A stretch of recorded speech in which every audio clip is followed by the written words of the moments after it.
As the preferred dental implant and oral surgery specialist of the Oklahoma City Thunder, and with over 30 years of service to our community, we are trusted by professionals and dedicated to expert care. With 4 convenient locations around the metro area, we are here for you. Trust the experts at OMA. Visit our website www.omaok.com.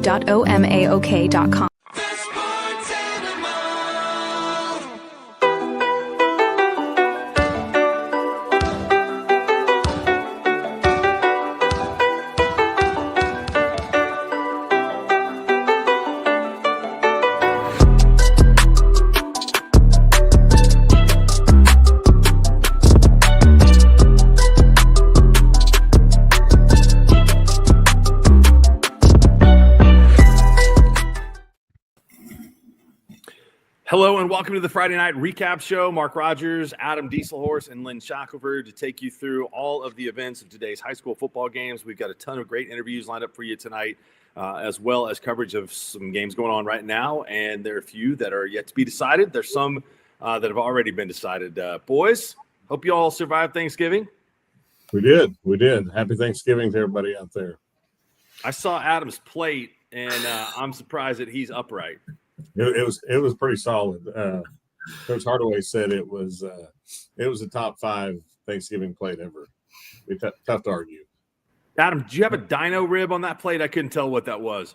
I can't take credit for it. I'll be honest with you. I am blessed with an amazing family, and my Kingfisher family is the women of that family, and there's a handful of different families that put that together. Probably around 100 plus people attended every year. They make a little over 300 deviled eggs, which my brother Matt, by the way, we set the line on deviled egg consumption at 9.5, and he ate 10. So he actually, Mark, you'll respect this. He actually broke his 9.5 mark by putting 2 deviled eggs on his dessert plate to go ahead and increase it. So that was brisket. So it's one of the I guess you could say, I don't know if it's traditional Thanksgiving, but for our Thanksgiving, it is traditional. They have brisket. Obviously, they have turkey and ham, but brisket is something they had and they've always had. And so that big chunk of meat on the corner of my plate was actually 3 just perfectly sliced pieces of brisket. It looked like a rib. By the way, that's 11 deviled eggs too many that Matt had. I'm sorry.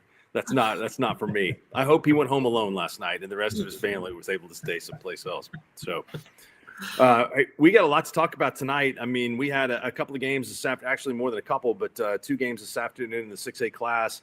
One, which kind of went as expected, I think, with Bixby taking down a good Broken Arrow team that improved throughout the entire year.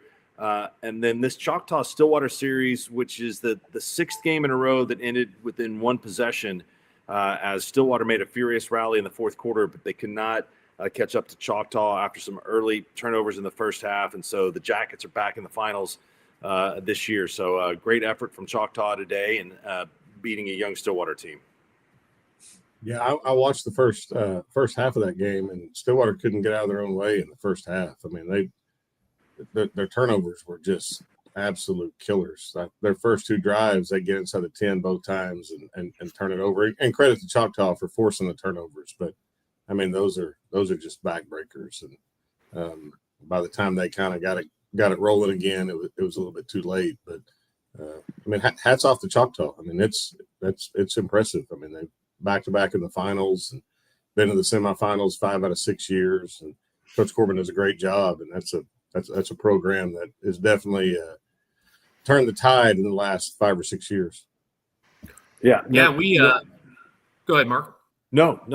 I was just going to agree that since Jake's been there, they really have changed everything. I mean, they've gone from all that time since 1960. They won, finished in the finals that year, and Jake Corbin's just has made them one of the top teams in the state. So very impressive what he's done. Yeah, I was just going to say, Tom and I had their game earlier on this year. That the Stillwater Choctaw game was kind of strange about it is that game was a reverse of tonight. Choctaw turned the ball over a bunch in that game. I believe they had maybe 4 or 5 turnovers in that game, and actually kind of the same way, made it a game kind of a late, and then Stillwater put a score in late to put them away. But I'm with you, Mark and Shaq. Really impressed with what Choctaw's done. over the years. I think their early season scheduling, with the competition they play early in the year, they get around at this time of the year. And also, you guys have said it a million times, it's so hard to beat a team twice, especially a good team. And so I think that those teams, that's what I always say about how our basketball's set up, and teams that lose in that, area finals game that come out of the area constellation a lot of times, getting that loss under your belt, especially sometimes when you've lost to somebody like Stillwater and you see you're going to play them again. I think it gives a team that's lost to them before a little bit more of an edge. Yeah, I can see that. Plus, it's just really close. Choctaw, I think, has a little bit more experience overall than Stillwater, who I think is going to be a beast over the next couple of years with all the sophomores that they had playing on the offensive side of the ball that are difference makers. So, congratulations for Choctaw. 9-4, suffered some tough district losses, but they're going to be in the finals. And it looks like against Putnam City. I expected that game to be much closer. I'm going to go 0-for-2 on my picks in Class 6A Division II. Putnam City got after Sand Springs, went down the field and scored on the opening drive, and then have continued to play well. So, and I had that game earlier this year, the Choctaw Putnam City game, which came down to a bad snap on an extra point, or we'd have gone into overtime, and who knows who won. But Putnam City got the win in that game earlier this year. Putnam City trying to go for their first state championship since the 70s, which is an amazing feat. That Willis Alexander, how well he's coached that team this year. They got some players on that team. And so I think that we'll have a really, really good rematch in that game. Yeah, no, I was flipping around in the first half of some of these games. I watched some of the Putnam City. I mean, I think they scored all 4 times they had the ball in the first half, and they're playing really, really well. I watched some of their game against Stillwater, the one that ended at 1:30 in the morning or whatever it is. But right, Coach Alexander does a great job, and they've got some freaks. The Turnbull kid that came over from Millwood's really good, and Coach Alexander does a really good job of putting them in positions where they can be successful. And I think you've seen them just get better and better as the years gone on. Just like Choctaw, just like a lot of good teams. They're playing their best football at the right time of the year. So if they can hold on and beat Sand Springs, I think that'll be a really good finals game. Mark, when's the last time PCO's been to the finals? You have that? I didn't mean to put you on the spot. I do. I figured you did. I do. They were last time they were even in the semifinals was 2003. Okay. I'm going to say 1977. The last time they won a state championship was the last time they were in the finals. Great year. Shaq's birthday. Original birthday. That's right. Which that's been a long time ago. So they're definitely due. This Jinx Owasso game is pretty crazy. They've had some wild ones, including a triple overtime game a couple of years ago. Jinx won in the regular season, but Owasso jumped way out in front of this one tonight, and Jinx is trying to make a comeback. Looks like it could be difficult. We have a rematch in the 6A Division I championship with Owasso and Bixby if it holds here. So, Shaq, you were watching some of that earlier. What'd you think? Yeah, I'm pretty sure Jinx's quarterback got hurt maybe on the first drive that they had, and it looked like it took them the whole quarter basically to kind of get their bearings after that happened. And the quarterback of Jinx is really good, and I'm sure. I mean, I can't imagine that was in the game plan that we're going to throw our backup in there. But they were kind of reeling for a while, and you could kind of tell Owasso took advantage of it. And jumped up on him in the first half. But Coach Gator is going to have to figure some stuff out at halftime. I mean, I can't imagine he's happy about giving up 33 points in the first half. But if they can right the ship a little bit, they might be able to make it a game. But if they can't do a better job of slowing them down in the second half, then it's probably not going to matter. But yeah, I mean, it was a wild game to watch, especially when Jinx kind of got it rolling in the second quarter. But the Jones kid took a kickoff back for a score. That was one of their touchdowns. But I just think that with losing their quarterback, if he's out and he can't play in the second half, that's probably a pretty tall order for them to try to come back and win. 2 5A games going on tonight, both 14-point games right now. McGinnis is trying to turn the tables on Lawton Mack from beating him at the end of the regular season. They lead at 35-21. And then the Carl Albert Newcastle game may be a little bit closer than some people thought. Carl Albert's won 51 in a row. It's the first time these two teams have met. And that game is 21-7 at half over here at Norman North. And I can tell you guys, living about 5 miles from the stadium, the wind is blowing about 6,000 miles an hour, and it's not very warm. So if you're sitting outside at that game, you're getting your money's worth. So I know we're going to talk to Hunter Shepard, who's there a little bit later on in the show. So he can give us a breakdown on how bad the weather was. I hope Hunter has a jacket. Yeah. I mean, it's.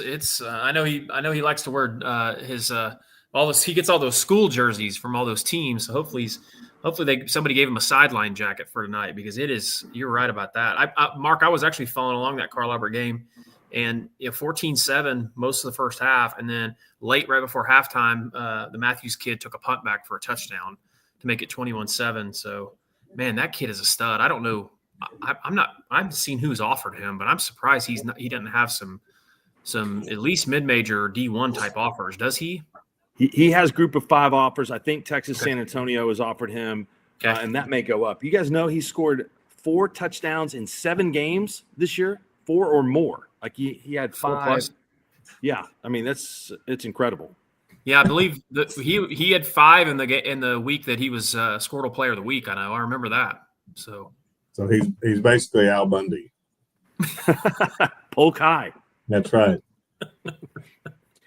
If it is Carl Albert and McGinnis in the finals, I mean, that would be McGinnis trying to end a 4-game losing streak to Carl Albert. I know Shaq had the stat last week. Carl Albert 20-1 all time in semifinals, 19-1 in state championship games. So their tradition and this time of the year is ridiculously good. So we'll watch those games as we get closer to the end of those tonight. Laverne shuts out Pond Creek. They've not allowed a point in the playoffs.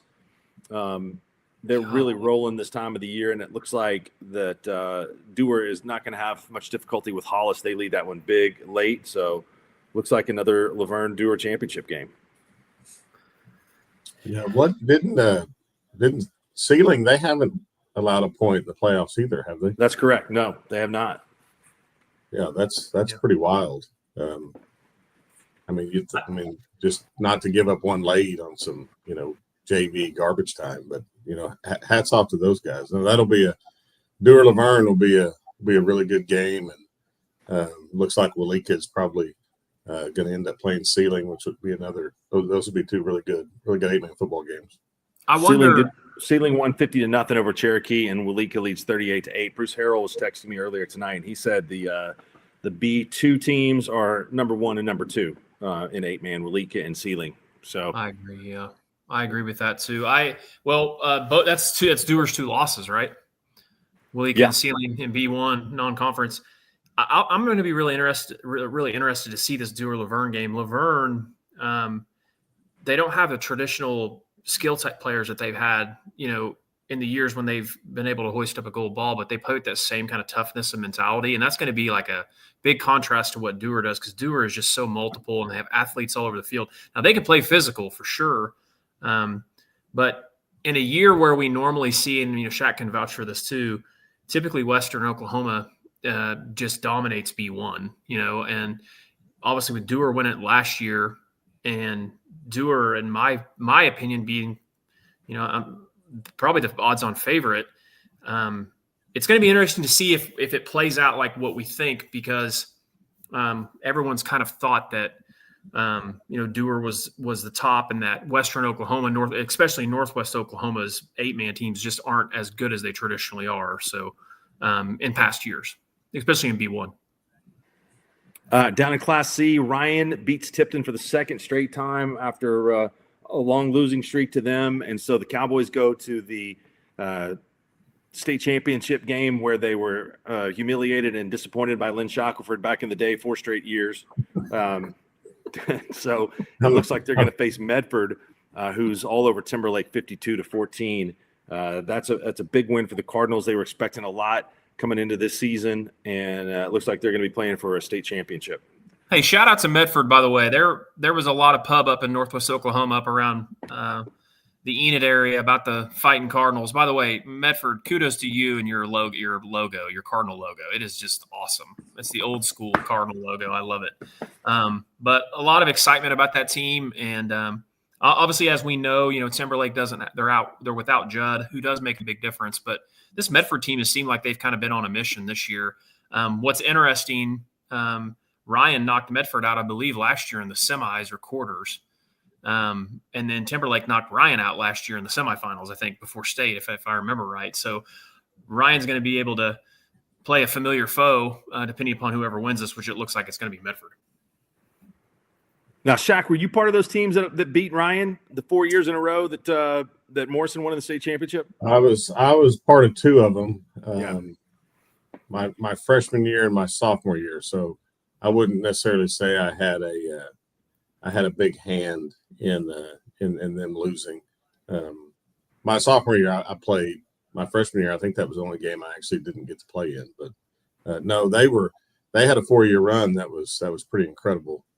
Probably should have won 2 of them, but as fate had it, the Wildcats were able to snatch victory from the jaws of defeat twice. But no, they had some freaks back in the day and were well coached and did a really good job. And I can remember, like, when I was a freshman and sophomore, we just knew we were going to play Ryan in the finals. So a lot of tradition down there. I'm kind of pulling for them. It'd be cool to see them win one.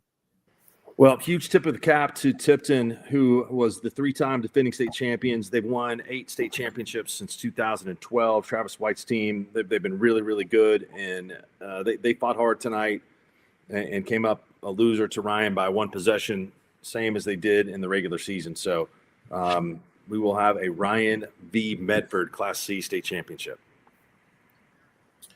Yeah, there's a lot of tradition there in 8-man football between both those schools. How long has it been since Medford been to the finals? Anybody know? It's probably been 99 when Timberlake beat them. Yeah, is that back in the Killian days? There's got to be some Killians on the team now, doesn't there?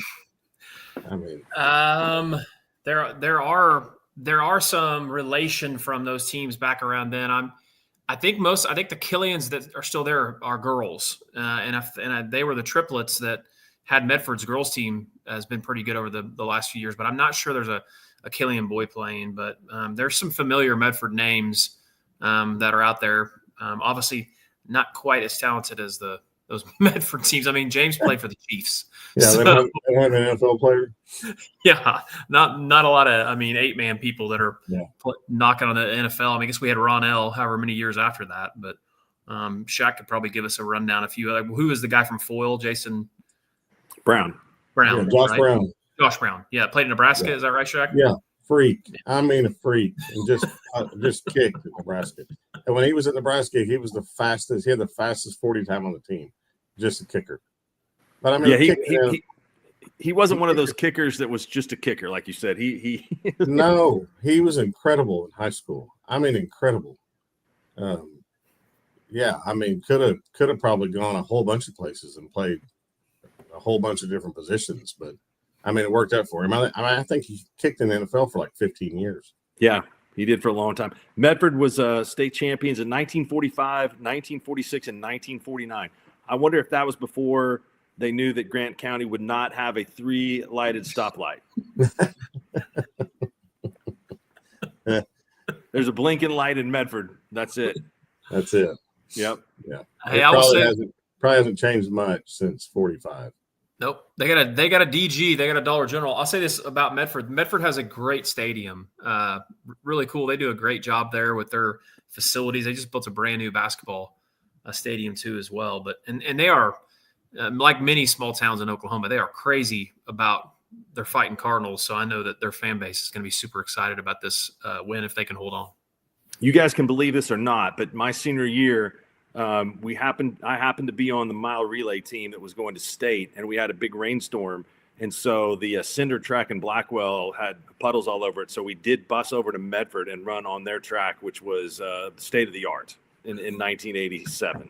So actually it was 88, but so they have always had pretty good facilities there. They have. I would agree with that. All right, looks like Sand Springs has scored 27-13 in that one. So we'll see if they can continue to make a comeback. Let's check in on the 6A1 game, 33-21 still. I bet I can update that. I did see that we had a score posted earlier tonight in Class 4A between Cushing and Elgin. Mm-hmm. I believe that was I think they've taken it off. It was 89-87. So somebody's getting banned from Squirtle tonight. Yeah, we're here to have fun and have a good time, everybody. If you happen to have the app, but you will be removed from the app if you put in false scores multiple times. Luckily, we have a lot of fans across the state that will either report those or update those. But shout out to Ethan Sunken, Cashin graduate, by the way. Hopped on. He helps us, does tech support on Thursday, Friday, and Saturday nights, and he got that fixed for us. I did see Ethan Sunken in Nashville. You did? Yeah, with a big group of people. That's correct. Mm-hmm. Yeah, happened to be in some of the same places that I was the weekend of the OU Tennessee game. Nice, good people. His dad's a great guy. His dad, Shaq, he runs the Charlestons, right, for Hal? Most of them in Upper Crust. Yeah, I think all of the Charlestons he's in charge of. So he keeps the road hot. I mean, all the way. I don't know that he does the one in Omaha, but I think he does all the other ones. So the one in Fort Worth, and then all the ones in Tulsa and Oklahoma City. But no, Ryan's is as good as gold. He's as good as I get. Shaq, you know where Charlestons are located all across the country? You just ripped off about 6 locations. That's pretty impressive. I'm a big Charleston's fan. It's not like there's 70 of them. I mean, I think there's outside of Tulsa and Oklahoma City. I think there's just 2. What's the best item at Charleston's? Well, I got 2 in mind. I got 2 that I think is really good, and it's probably not what you'll think. If you get the pork chops, you got to get them blackened. Okay. And they're pretty incredible. The chicken fry, which is not on the menu all the time anymore, it's just a special, is pretty unbelievable. But there's the thing about Charleston, there's not a bad thing. I mean, they're all, it doesn't matter what you get, just go in there and just point. And you're probably going to get something that you're really going to love. But the specials they have are really good, but if I'm just going in and pulling the trigger on a normal day, I'm probably going blackened pork chop. I was going to go with 2 items. It's not a traditional item for me. I like the creamy garlic salad dressing on the salad that they have. Mm-hmm. It's always really good because they got bacon on it, and they got the croissant, which kind of defeats the purpose of eating a salad because there's a lot of calories in that, but it's still delicious. And then I'm going with the shrimp cargo appetizer.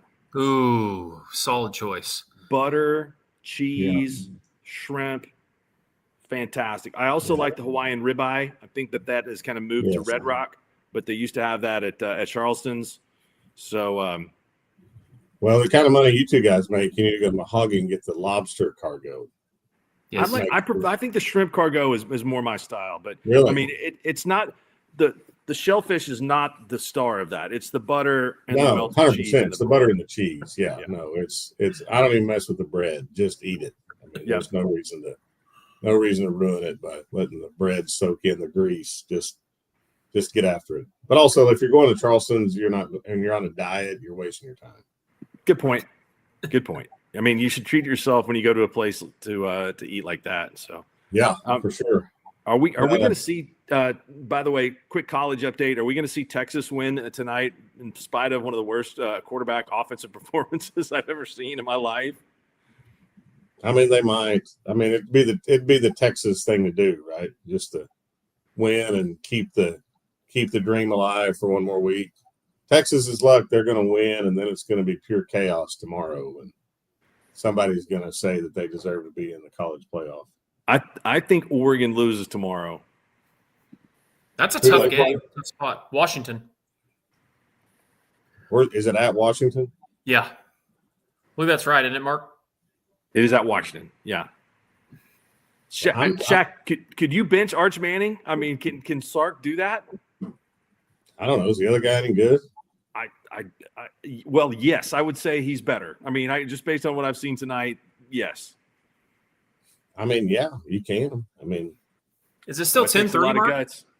No one's above the horns, right? Or what did Heupel say last year? No one's above the power tee or whatever. I think you gotta. Well, But the other part of it is if you're Sark and he's not good and he's a Manning, to me that's even worse. You know what I mean? Like you almost kind of would rather him go away so you don't have to deal with it. I don't know what the issue is. He looks like he is. I know not firsthand, but I know quarterback's a very difficult position to play, especially when you got SEC defensive linemen running after you. But he does not look like he has any idea of composure or poise back there. It's bad. No, he never looks comfortable, and I know if you play quarterback, that's a big deal. But you would think at some point you would kind of settle in a little bit, but he never looks like he has, and I don't know. It's a shame because he's got some tools. And he's got some players around him, but no, it's been a struggle for him. Texas is starting to run a play we call tailback power at Blackwell, and they're having some success there. So it doesn't involve passing. The old tailback power. While we were discussing some fantastic food options at Charleston's, McGinnis scores twice, 49-21. Yeah, they scored right before half to go up 7, and then they got the ball to start the second half and went down and scored, and now they've scored again. So that one's the wheels have kind of fallen off the Highlander bus. Owasso's on the move too. They're down to the 25. This would probably be a little bit too much for the Trojans to overcome if they're able to punch this one in. Also, how sweet is the Rams, helmet? Sweet. Their logo? You like that? Yeah. Yeah. They didn't have they always had the Ram? Did they always had the horns? They've had the horns for a while. I know they have for the last few years, but yeah. They came through Blackwell in 1978, and don't ask me why Blackwell was playing Owasso. Somebody should have been fired for that, even at that time. Those places were not the same in size, but they had the Rams, that helmet then.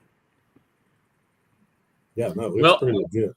Mark and Shaq, speaking of good maroon and white schools in the eastern part of Oklahoma, we have Coach Parker and I believe his son with the Pecola Indians, if you want to bring them on the show.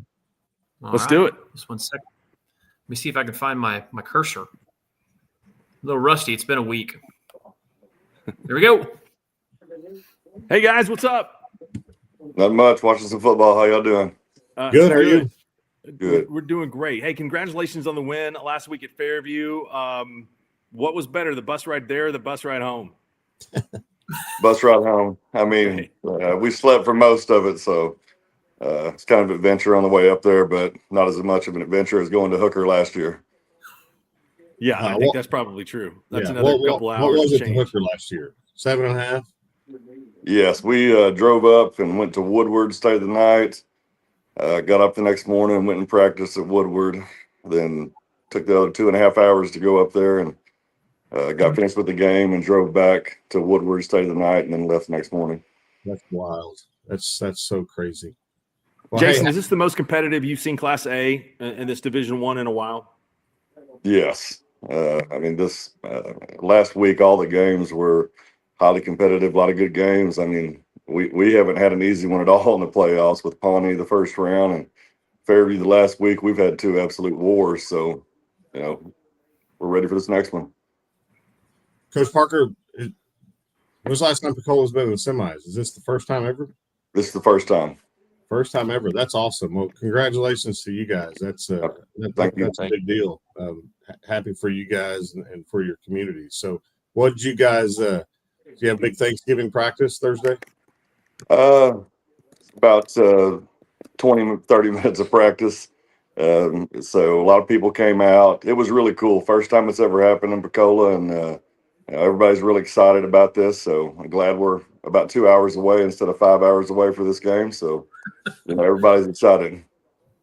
Tell me a little bit about your quarterback, Jazir Posey, what he brings to the table and what kind of difference he's made for you all this year. Jaw's a smart kid. He's starting to get a little more just louder talking wise, but got a great arm. Extremely accurate. Just we're working on him getting his release quicker, but and he's a load. I mean, he's 6 foot tall, 225 pounds, and can run a little bit. So he's got a lot of things he brings to the table, and just continues to get better. And spends a lot of time working on his craft outside of our place. So you got your son there beside you. I've got a daughter who couldn't tell you if a football's brown or purple. So what's it like coaching your son? And also, what's it like having dad as your coach? I mean, I enjoy it. This year and last year, it's really been the best. I think his really coming into his freshman, sophomore year, becoming a teenager, we butted heads a little bit, but I've coached him since he was little. But now, I mean, he really understands the game. It's just been a joy, and to be able to do this and be in the semifinals with my son in senior year, it's really special.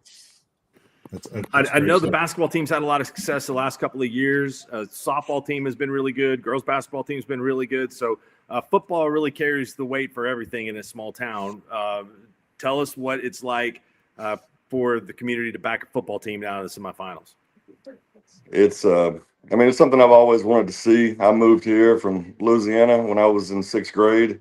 And so when I came back the next year, it was the first time I'd ever been to a school 2 years in a row. So Pacola's home. And my senior year, we went to the playoffs for the first time in 13 years. So definitely not been a football powerhouse. This is the 5th year in a row we've been to the playoffs. And prior to that, there'd only been one time where Pacola had been to the playoffs 2 years in a row, or actually twice that had happened. So the success has just become more and more over the past several years. And it's just really it's really cool to see how the community's rallying around it. We finally got a Mexican restaurant in town, so we're really blowing up. And we found out like the everybody was there watching our live stream during the game, and when we got the interception to win the game at the end, they said it just blew up like they were watching their team to win the Super Bowl. So it's really cool to see, because girls softball is big here, and we're very proud of that. My daughter plays softball; she's a freshman. What's up, Jordan? I better say that before I get in trouble. But and basketball's always been big here, and it still is. We're gonna have a great team this year with a chance to win state. So just glad to get everything rocking and rolling. What do you see on film from Tonkawa? Size, speed, athleticism. They like to hit. Kind of like looking in the mirror a lot. Really, that they really match up well with us. So we're looking forward to it. Yeah, that should be a really good game. I mean, I watched both you guys on film. I watched both your games last week, and I think it's going to be I think both semifinal games have a chance to be really, really good. But I think you guys, it's definitely a contrast in styles between what Tonkawa likes to do and what you guys like to do. So it'll be interesting to see, to watch that play out. But, hats off to you, Coach Parker, and to your son and to that whole community down there. I know it's got to be really cool, to just be in the midst of all that and watch that, community kind of come together, and I say this all the time, and I'll tell your son this too. I mean, don't forget to soak it in. I mean, enjoy all of it. Don't think that, hey, we're doing too much, or, should we let the community come and do this, or should the moms be able to do this? Just say yes. Say yes all week, next week, to anything wants to do, and you guys just enjoy it, because, you never know when you're going to get another opportunity to do it. And let's be honest, it's not going to make a difference in how you play on Friday night anyway. So I'd say just soak up every second of it and enjoy the ride, and good luck to you guys Friday night. I'm anxious and excited to watch you guys play. Right on. Appreciate that. Thank you, guys. We appreciate your time. Good luck, guys. Thank you for joining us. Thank you. Appreciate it. Thank y'all.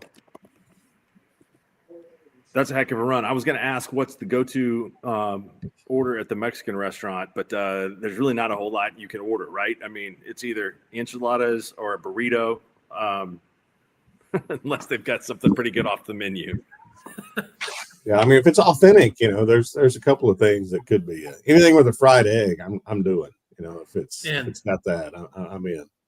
And after sufficiently ripping Arch Manning, he threw a touchdown pass, although it was one to a guy that was more wide open than I've ever seen that he almost missed. But Texas is on top of Texas A&M. Oh, they're going to win. You think Texas is going to win? Yeah. I mean, it's bound to happen. Just for the chaos. I probably agree. If they lose, that'll put Georgia in the SEC championship game. So the real question is the Lane train, is he leaving? Is he staying? What's happening tomorrow on game day? Because isn't he making his announcement on game day? That's what I've heard. I don't know. I don't know about that. It's possible. I think, to me, this just reeks of he's not quite sure, but probably going to leave and take the money to go to LSU.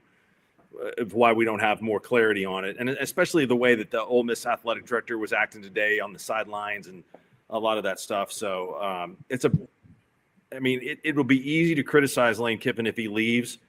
I'm leaving. But LSU. Yeah, I mean, it's a tough position to have to leave a team, and so I think that's probably why there's not been any more clarity. So, I mean, it's LSU. You got to take the LSU job, don't you? It's a top 3 job. Yeah. What's better? It's a good question. It's up there. I mean, if you have to think about what's better, then you take it. Because if you say what's better between LSU and Ole Miss, LSU. There's right. There's 4 other jobs that you're even going to pause on. So I'm taking it. He's not winning the national championship at Ole Miss. Yeah, I agree, Shaq. I agree. While we were discussing that, Wasso scored again. So 36-21. Jinx is on the move. They're inside the 10. Not a lot of defense in this one, but I don't know that there's enough possessions left for the Trojans. How much is Lane Kiffin going to get paid every year? $14 million? A lot. I think more than if it's true that they're going to give $25 million to the roster, though. I think that's where the big difference is. Yeah. Well, I know we had a radio discussion about this today. I think that there are a lot of schools that feel like that's not supposed to happen anymore, but the schools that can allot $25 million on top of the 17 that they're already paying are going to have a lot better chance to win. So until a court stops them or NCAA stops them, then I think that's probably going to be the way that it goes. Sand Springs has scored 27-20. Nice. In that game. Nice. Yeah. Another update in B1. Dewar scores again, 58-24. In B2, Walika scores again, 44-8. And we do have Kevin Witt, Jones head coach, who is hosting a game right now, that Walika Okeen game, and he's kind enough to join us. Do we want to bring Coach Witt in? Yes. Awesome. One sec. There he is. Hey, guys. How's it going? Are you guys doing the 50-50 burgers tonight? Yeah, I think that's on the menu tonight. Okay. Nice. Very good. Are you enjoying this week off? Or, how does the semifinal with a break feel for you? A little different, something we've never done before. So it was a little different, kind of getting used to, but hosting one tonight kind of gave us that Friday night feel still a little bit. You guys have Marlowe coming up, and Shaq, I'll let you go after this. I saw that team earlier this year. You guys are used to knocking heads with some of these best teams in Class 2A. They're very, very physical, a good quarterback, Coach Weber's son there. You guys have all of that yourself and then maybe more. How do you see this matchup shaping up? Well, Marlowe's always typically really physical, and that's just, something we hadn't seen all year. So it's going to be kind of a new challenge for us. It's just a different offense and physicality than we've seen all year. So this time of year, they're all tough. So you're head football coach AD, right? Yes, sir. So you had to wear the AD hat this week and get ready for get ready to host a game. So any trouble getting everybody to help day after Thanksgiving? That's always most of it's our. We did it all ourselves this time with our coaches and our booster club, so we didn't really have much else. Just told your staff, hey, sorry, you're keeping gate this week. Right. I like it. Good for you. So tell me about your quarterback, because I read an article in Oklahoma last week about him, but he seems to be the straw that stirs the drink in Jones. Yeah, he's the type of kid that gives you an opportunity in any situation, even if stuff breaks down. I mean, he's athletic, run, throw. I mean, he's the leader kind of our offense, and he's dynamic in everything he does. And he's got a lot of experience playing that position. What's he done? What's makes him better as a senior than he was as a sophomore? Well, honestly, as a sophomore, he was playing defense for us. So, last year was his first year quarterback. So having a second year doing that has been big for him, and especially this year because we lost a lot of talent at wideout last year. So he's had to learn to kind of do a few other things on his own and doesn't have those 6'5" kids to throw it to like he did last year. Now he's a Hanson, right? Isn't that correct? Yes. Is he related to Coach Hanson? That was from Shattuck, right? Yes, that's his grandpa. Okay. Yeah. And then his brother played at Santa Fe, right? And then went to Alabama, and then where? Arkansas State. Yeah, Arkansas State. Yeah. You guys got to brush up on the Oklahoman, man. They had a big article on all the Hansons in there last Friday. I read part of it, but I'm old, and it's late at night. Things tend to slip a little bit. But so what's I ask this everybody because I'm really curious because I think it's really cool. So what's the Thanksgiving Day tradition in Jones? What'd you guys do? Turkey legs? What? I mean, we always feed them breakfast. We invite everybody out, and then we feed the kids breakfast after. And you never know what's on the menu. Depends on who's cooking it. It's just one of those. That's great. That's good. That's good stuff. I can guarantee whoever's cooking it is doing a good job of the smoker and all the stuff that they've got up there. But Kevin, what do you? I mean, you guys have had a lot of success there under Coach Martin, who's now at Texas Tech. You've carried the torch on and continue to do great. What would you say characterizes Jones football more than anything? Just the toughness of our kids. I mean, our kids are tough kids, good, hardworking kids. I mean, it's all about the kids. If you don't have kids, it's tough to keep that going. It seems to me like, and I've always thought this about Jones, and I've never, we've never played you guys, and I'm sure we will in the next probably 8 years. But it seems like it's a really good mix of old small school tough kids, and then kind of a mix of some of you pull in some Choctaw and Edmond and some of that, and you really get a big scale of different types of kids and families, which I've always said is kind of what you want. You want a kind of a broad stroke of a whole bunch of different kinds of kids, and then try to marry all that together to be successful. Am I pretty accurate on that assessment about kind of where Jones is in 2025? Yeah, we get a few here and there from kind of surrounding areas, especially the Edmond area, kind of, and more in Oklahoma City lately. But a big part of ours is the Jones kid, just because the lack of seats we have here. We've got a few kids that can get in here and there, but other than that, it's a lot of Jones kids. And the cost of living out here and how homes cost, there's not a whole lot of people moving in out here. Yeah, no, I know the feeling. Except they're moving the Cashin. It doesn't. You price it whatever you want. They're coming in droves. They don't care. So we'll probably be district foes in 6 years. Which that'll be fun. If the football team is tough as the girls basketball team, where Coach Jenny Holbrook used to make them lift weights in the middle of practice, like blow the whistle after shooting free throws and go lift a bunch of weights and come back out and shoot. Then they're going to be just fine. That's what I couldn't lift weights lifting weights messed up my feathery jump shot during basketball season. So feathery jump shot. Well, maybe it's a set shot, but it was feathery for sure. I think getting muscle bound is a misnomer, Mark. I don't think that's real accurate. Well, Kevin, I provide the least amount of good information on this show, but I can tell you this: we've been out to Jones. Mark and I have, and some of our Squirtle crews have over the last 5 years, and it is a awesome atmosphere. You guys do a great job with your home field. I think every time we show up on the night, it's for some reason we time it around Halloween. You guys always do that costume thing with all the kids. The elementary dance. Oh, that is awesome. And the food and the hospitality, and obviously you guys' facilities are great. It's awesome that you're hosting, one of these 8-man games. I like to coin our network as the 8-man network, because we got a lot of small schools, and a lot of their coaches were asking me about Jones, and I was like, you guys are going to love it there because it's small town people, a great facility. And so I'm sure you guys are doing a great job hosting that event. I appreciate it. Thanks, Kevin. We appreciate your time. Thank you. Good luck next week. Thank you. Jones Marlowe. That'll be a good game. The Trojans are making it a game. 36-28, 2 minutes left in the third. Yep. Touchdown Trojans. Are we headed for another overtime game with that one? I don't know. There's a lot left to go. Okay. Pete, Rams are on the move. like you guys said, Mark mentioned it earlier on.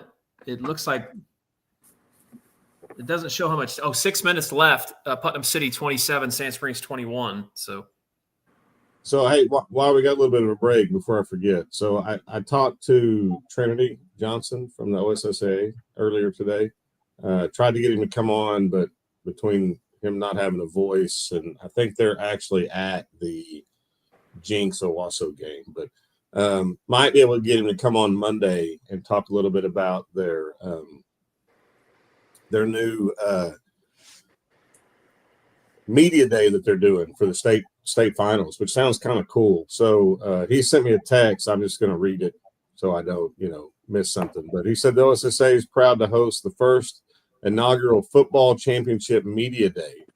The event will take place at UCO on the Tuesday of each championship week. December 2nd at 9 a.m. are classes 6A1, B1, and B2. And December 2nd at 10 a.m. are classes 6A2, 5A, and C. Purpose of this event is to provide high school athletes and coaches the opportunity to celebrate their accomplishments and discuss the upcoming championship. We feel this is a great opportunity to bring notoriety and exposure to high school football in Oklahoma. So I think that's going to be kind of a cool deal.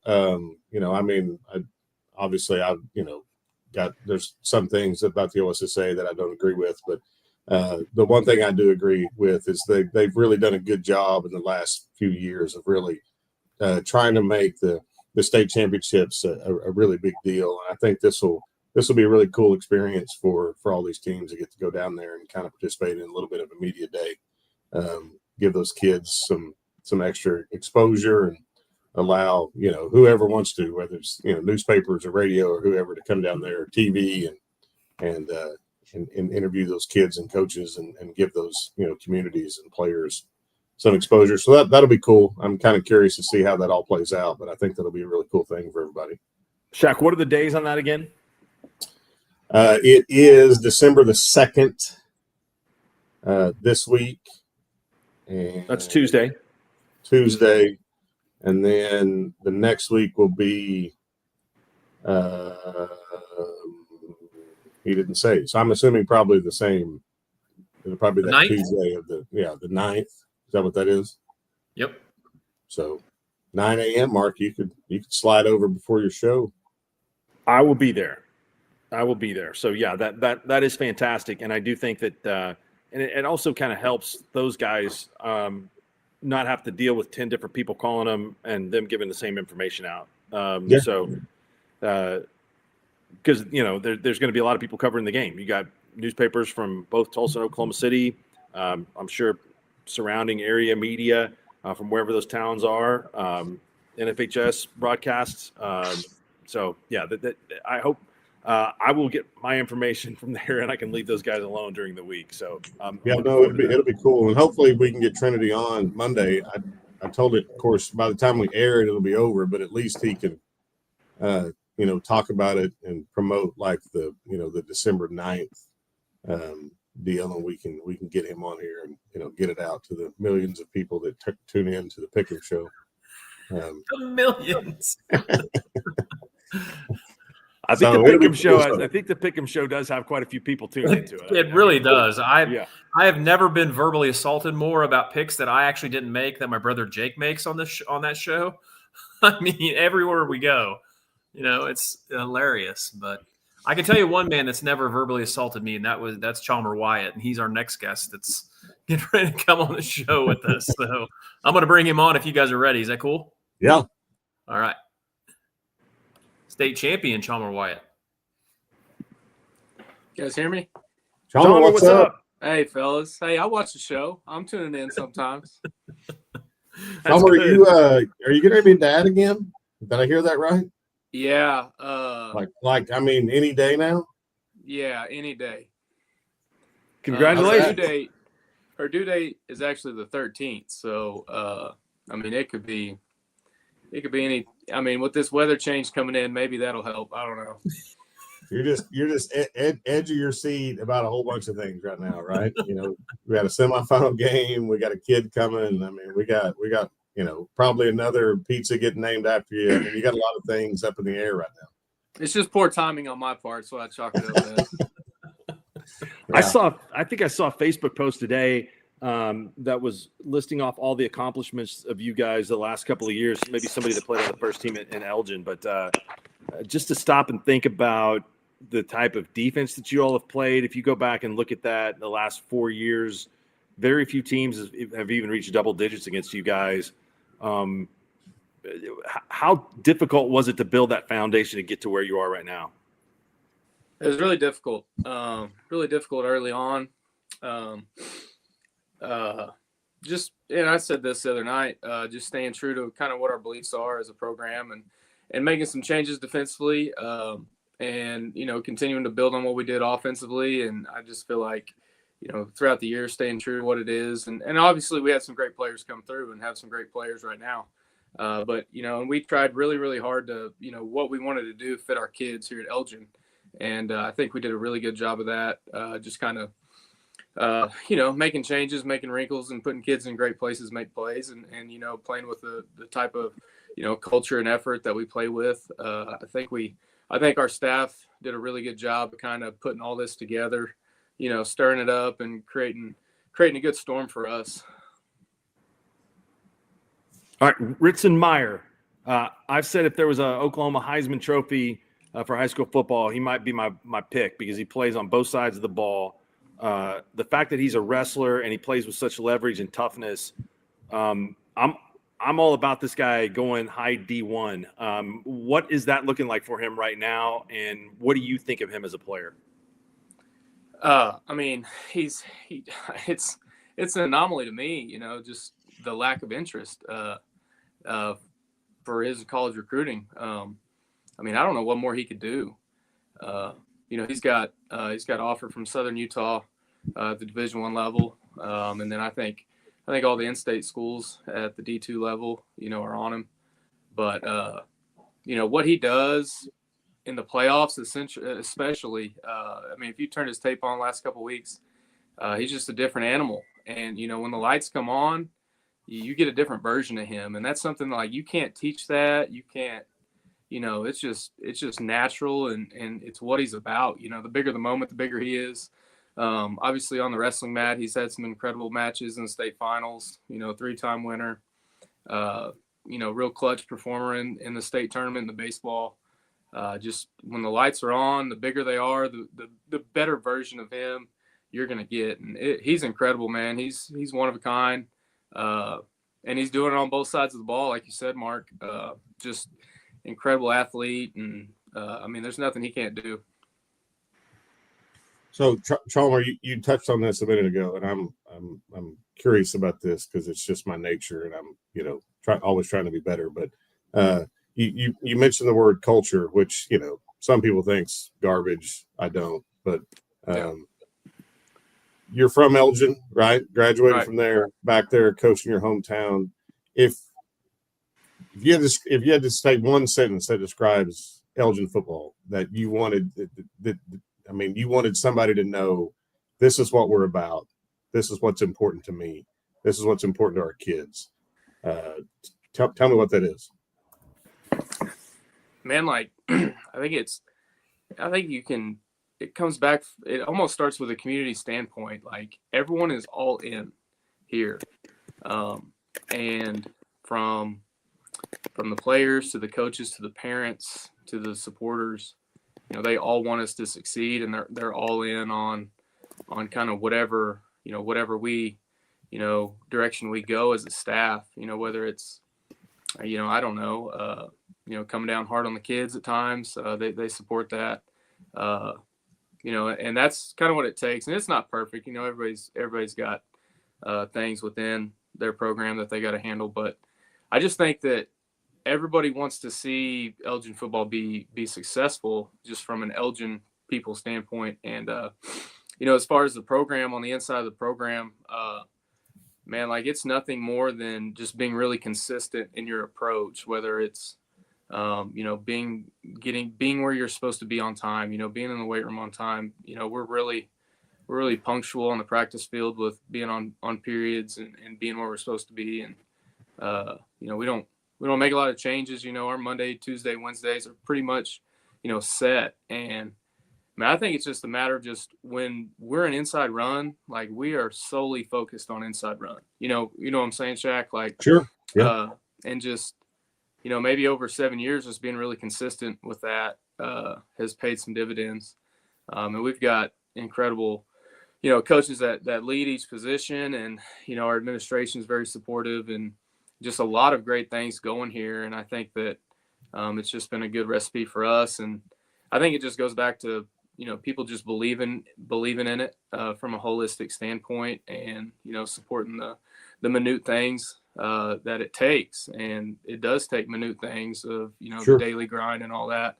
And I know that's longer than a sentence, but that's probably the best way I can probably. No, I Just love that, it. I think you're right, and I think it's unique to every place that's out there. There's no, Elgin's not Tuttle, and Tuttle's not Bishop McGuinness, and Bishop McGuinness isn't Bixby. And you gotta find what works in your community, and I think you've definitely done that, and it's it's pretty impressive to see what you guys have done. And I'm pulling for you guys, and look forward to seeing you guys get back to the finals and kind of continue what you've built there. It's pretty cool. I think it's something that I've been fortunate enough to be in one place for over 20 years, but doing that in your hometown is probably pretty special. So I think that's a pretty cool deal for you. I appreciate that. Tell me about Cushing, Chalmer. They've got a quarterback, Roman Tucker, that's been there for a long time. They've got Kellen Fry, who's a little bit like Ritson Meyer. I mean, he plays on both sides of the ball and is really good on defense. Yeah, I mean, they are explosive on offense. The way I kind of chalk them up, that they call plays to score no matter where they're at, and that kind of some people are gonna call plays to go get 4 or 5 yards. I just don't see that being the case with them. They want to be explosive, which causes defense to be you cinched up every snap, and focus, and the ball can go anywhere on the field, out wide. And it starts with their quarterback, man. Roman Tucker's he's an incredible athlete. Obviously, when the guy starts at quarterback and free safety at the 4A level, that's pretty impressive. And he can pull it down and run. Design runs. He gets the ball out really fast, and and then you tandem him with the Fry kid, who is very, very comparable to Ritson in their styles. He runs extremely hard downhill, and defensively, man, the Fry kid is everywhere around the football. The Tucker kids in the back end, they're really explosive out wide at receiver, and a lot of those same kids are playing defensive back for them. And man, I think the communities are a little bit similar. Cushing is kind of a little bit like us, and they've been to the finals recently. I think it was in 22, I believe. So a team that's been there, done that, and they're back. I think back then they had the Berlitz kid, the Blaze kid, that was really, really good. And now they've got another guy in Roman Tucker that's kind of leading that charge. And there's 4 teams left, and they're dang good in everything that they do. And that's what you see this time of year. And that's what I see out of Cushing. I think they're averaging 41 a game offensively, and so that's going to be a big challenge for us. I went to high school with the Fry kid's mom, Angela, so I've known her for a long time. And Kyle, their defense coordinator, is a good friend of mine. I've known him forever. But great families and good kid. And Cushing's, you're right. I mean, I haven't spent a lot of time in Elgin at all, but I've spent some time in Cushing, got to know those guys. They do a good job, and I'm sure that those two communities probably mirror each other a lot. So it'll probably be an incredible atmosphere next week.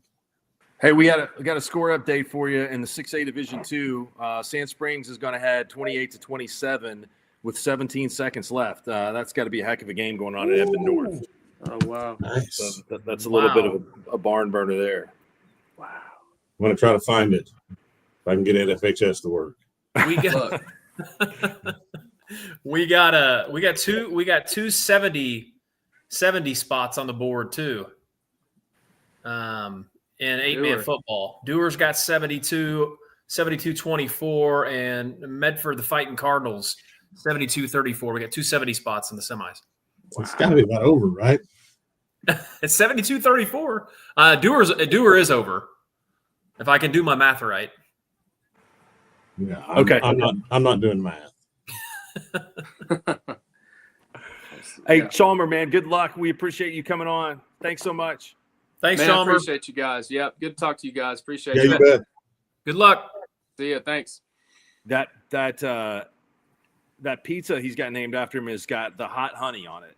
The hot honey Nice. and pepperoni. That's a lethal combo. I'm not a hot honey guy. I'm Just not give me the either, pepperoni. but I'm telling you, I think if you had it, you'd like it, right? I mean, like I like pepperoni pizza. There really isn't anything that can improve that, but the hot honey has got its own taste to it. It's interesting. So just so you guys know, and I didn't realize this, and Shaq, you may know this. I guess Cushing has a great pizza, hole-in-the-wall pizza place. Godo Fredo's. You heard of that? Never heard of it. The only place I've G-O- really been to fishing that's good was, didn't they have what was the steakhouse that was there? Steer Inn. I mean, Yeah. Yeah. Cushing is until they reopen the Steer Inn. Now we can't talk about restaurants in Cushing No. unless they want to send us a care package of some kind. So I'm watching the stream right now, the Sand Springs game, and on the stream, Sand Springs just scored. Yep. What did you say the score was, Mark? 28-27. Yeah, so they scored. So apparently they're going to go for 2 and get it. Wait a minute. Yeah, because it was 27-20. Somebody put the score wrong in Squirtle, but then Yeah, they so fixed like I'm watching the stream right now. It's 27-26. Sand Springs is going for 2. They just scored with 16 seconds left to cut it to 1. So I got a buddy at the game, so I'm behind. we got a little delay there. Yeah, so they're going for it right now, running it up the middle, tuck in. 28-27. So that's going to be the final, unless something wild happens. I hate to be a spoiler, but that is the final. That game is there you go. officially over. What a The comeback to Sandite. Sand Springs. Anybody know what a sandite is? Yeah. It's a guy like a that mythical creature?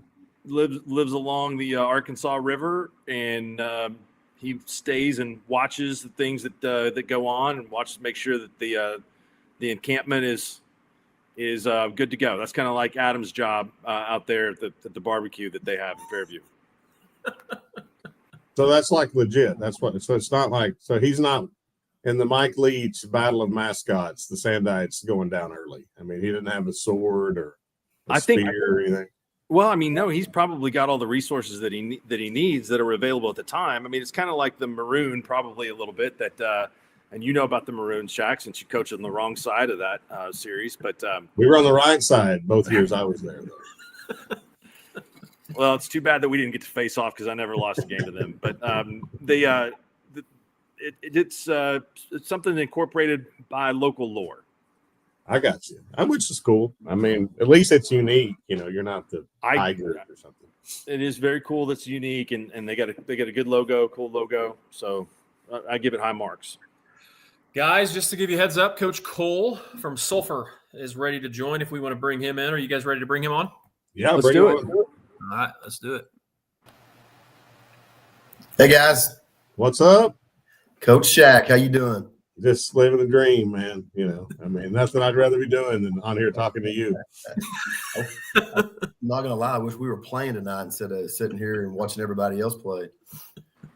Yeah, so Is this the first time you guys have had the bye week? Last year you didn't, did you? No, last year we played Chakotah on this night, so it's been pretty awkward. We just treated it like a bye week, like you do, like in week 3, like a lot of people do. They play 0, 1, 2. So we gave them last weekend off. We came in Monday, and Tuesday, Wednesday we got after it pretty good. And not gonna lie, Thursday we lift weights. So we lifted weights at 7:30 in the morning, and then we had an hour workout, hour practice, and our community had a big brunch for us. Had a big deal. Had a good time, and then we're out. We gave them off the Friday, Saturday. So we'll be back at it Sunday. I feel like we got to give them some time off, let them have family time, and let them kind of rest and recoup a little bit.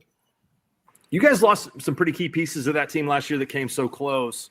Tell me what's the difference between last year's team and this year's team?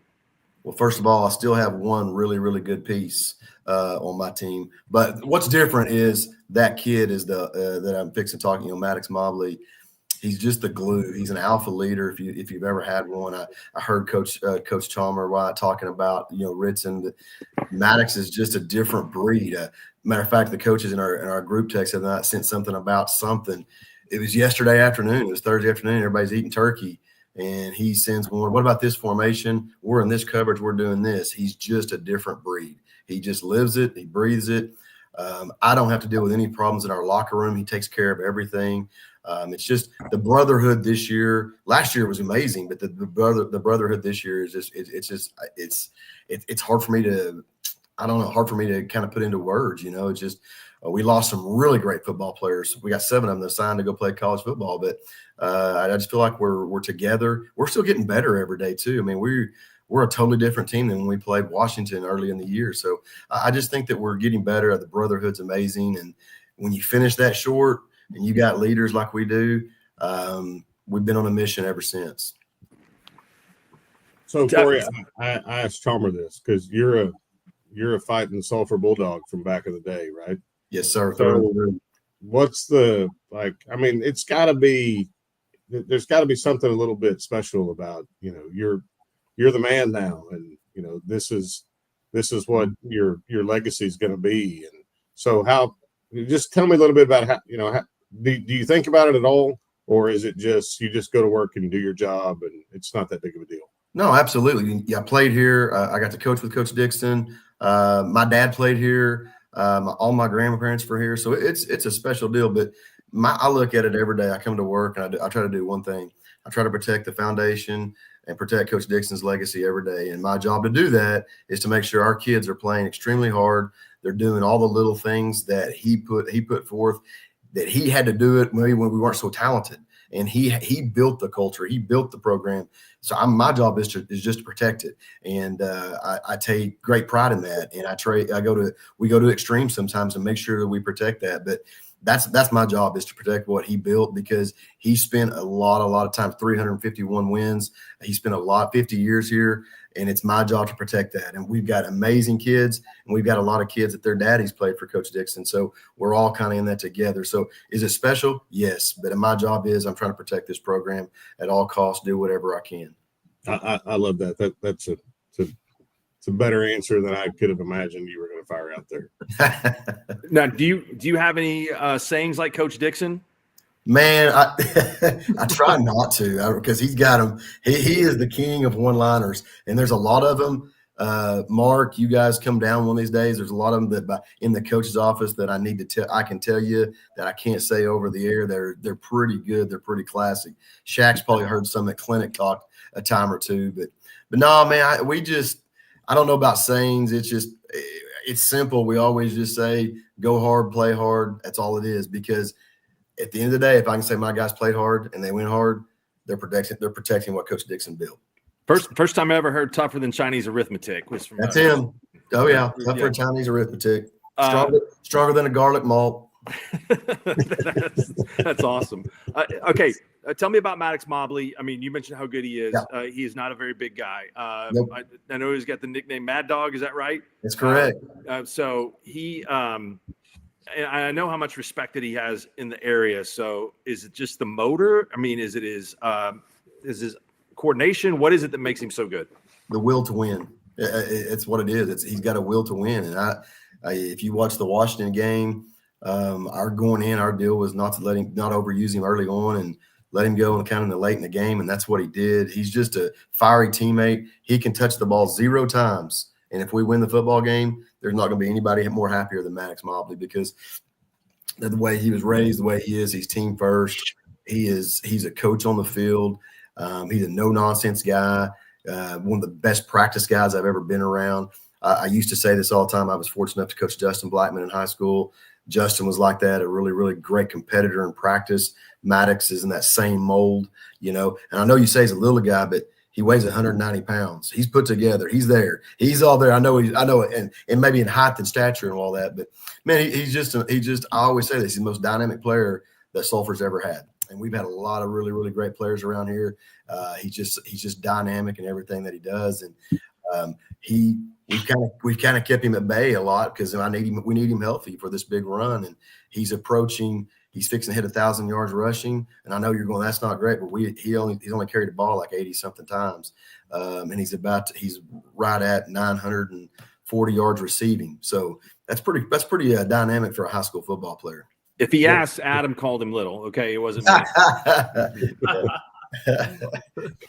So Corey, tell me about Perkins. Because Perkins, man, those guys in the summer that they do a really good job. Absolutely. Coach Hudson does a great job, and those guys play extremely hard. Their defensive style, kind of that Stillwater from a few years ago. We call it radar. Everybody has a different name from it. They play extremely aggressive and get after you. The Wyatt Atkinson kid is a heck of a high school football player. And, and I told him after we played them in week 4, I went up to him and found him. I said, man, you play the game the right way. And, and he said, man, coach, he was the most respectful kid. Hope we get to play y'all again, and guess what? Deja vu here. And he was not being arrogant or anything like that. He was being very respectful, and the kid runs hard. He's a tough kid. The quarterback, Bo Gravitt, he's a great player too as well. And they got great leadership, got some really good seniors, and they got great team speed, and it's going to be a tough one. But I remember talking to Mark earlier in the year, talking about how tough our schedule was early on. And well, guess what? Three of those games we talked about, they're all still playing next week. We're obviously playing Perkins, but playing Washington, playing Davis, and you hope. And I remember telling Mark this too. You hope those games help you get to this point, and not to win them. That's not our goal, is to win all those non-district games. It's to get better, find our weaknesses, and hopefully that's what it's done. And Perkins is a really, really good team that, they look at it. Guess who one of their losses was to Cushing, who's fixing to play, play Elgin. So I think you're going to have two teams that played the game. That they want to control the line of scrimmage and want to play smash mouth and want to get after you, but are able to throw the ball and do the things if you need to do that. Well, that's great. Well, Corey, I can assure you, if Coach Dixon's looking down on Sulphur football, he's proud of you, and he's proud of the job that you're doing and the day-to-day drive to keep what he built intact. So it's really cool. It's cool to see Sulphur football back where it belongs in Oklahoma high school football. So hats off to you and the job you're doing. Thank you, Shaq. I appreciate that. Yeah, I would say this. I think that this is the highest level Sulphur's ever been at. To be truthful, the way you guys have played the last couple of years has been fantastic. So it's awesome, man, to see football that good, that Murray County rivalry that you guys have with Davis, and Winniewood had a good year this year, undefeated in the regular season. So I know how important football is in that area and how much people love it. So it's great that you guys are playing as well as you are. Yeah, it's really good football. Like you said, you got Davis. And like I said, we're big, huge fans for Davis right now. And we were huge fans for Winniewood. We were huge fans for Ardmore. All those people. Josh, there's nobody better than Josh Newby in the coaching world. And we have some good football in Southern Oklahoma. A little bit of tough times, here of late, I guess you could kind of say. But historically, there's been some really good football played down this area. And we're trying to do our part. And the good thing is we got a lot of really good ones coming too in the future. We've got our ninth grade and our JV haven't lost in 2 years, and we've got a couple of really good junior high teams coming. So, and they know what the program's about, and they get in there early on, they kind of figure it out, and nothing's guaranteed, nothing's given. And, but we got a lot of people that love being a part of what we have. Thanks, Corey. Appreciate it, man. Good luck next Thank week. you, guys. Appreciate what y'all do for high school football. Thank you, guys. You bet. Thank you, sir. We'll talk to you soon. So did you see the Jinx deal? Jinx tied. Yeah, Kohler, so who they- was? Jinx drives it down to like the 2, goes for it on 4th and goal, doesn't get it. Owasso gets it, first play fumbles. Jinx recovers it, punches it in. It's 36-36 with 4 minutes and 44 seconds on NFHS. There's probably 2 minutes left in real time, but Yeah, Cole. I was texting with Kohler. Kohler was just telling me because I was trying to make sure that score was right. He said the same thing you said, Shaq. Well, they've already outdone last year's 30-27 game. That was overtime, 3 overtimes. So that's crazy. Those teams have that good a game. Yeah, we heard Coach Cole give a shout out to Davis. I got to give a shout out to Davis also. Jordan Romine, big follower of Squirtle, messaged me and asked if we were going to talk about Davis. So Coach Cole did it for us. So we always talk about Davis. We're talking about, deep into playoffs and semifinals football. It's kind of synonymous with Davis, right? And speaking of that class, we've got Taylor Schwedfigger from Adair. I'll tell you the crazy thing about Davis before Schweddy comes on is like, I've seen them the last couple of years because they scrimmage Ringling. And it's crazy how much better they get as the season goes along. And I'm not saying that to say that when I watch them on film, I don't think they're very good. Don't misunderstand me. But just to see them early on and see their scores and how they play versus how they play when the playoffs roll around and get into the playoffs, it's kind of crazy. I mean, there's some places that are they're just different when it comes to November and December football, and Davis is definitely one of those places, and they're not somebody that you probably want to pick against this time of the year for sure. Owasso's on the move, by the way. They're down to the 5. Oh, man. We want to bring Taylor on? Bring him on. All right. There he is. Gentlemen, What's up? Coach Shaq, how are you? Just wonderful. I mean, can't complain. Every time I do, no one listens anyway. So I just stop. Hey, I Mark, Adam, how you doing? Good. How are you, Taylor? Doing great. Hey, Shaq, I'm sorry, I gotta pick a bone real quick. Hot honey, Sure. You're missing out, brother. I know. I mean, but Listen, why ruin it on a pizza? I mean, I'm gonna blow your mind. Put it in your chili. Ugh. All right. But do I have to like go out and buy specific hot honey? I mean, is there like I don't know about that. Mark might know more. I'm just saying, drop a little bit in your chili right at the end. Gives you a little bit of sweet, little spice. All right. I'll give It's it a kind of shot. the salt. It's like the salty sweet thing. It's like the salted caramel. I mean, that's pretty good. Yeah. Yeah. But I'm It'll not like bring a some big- color back in your beard, Shaq. No, that ship sailed a long time ago. Yeah, I mean, I hear you. I'm right I got behind an you, brother. 18-year-old daughter. I mean, there's no chance. It's just I hear going to you. get worse. I'm with you. Yeah. Hey, you guys had a hell of a game last week.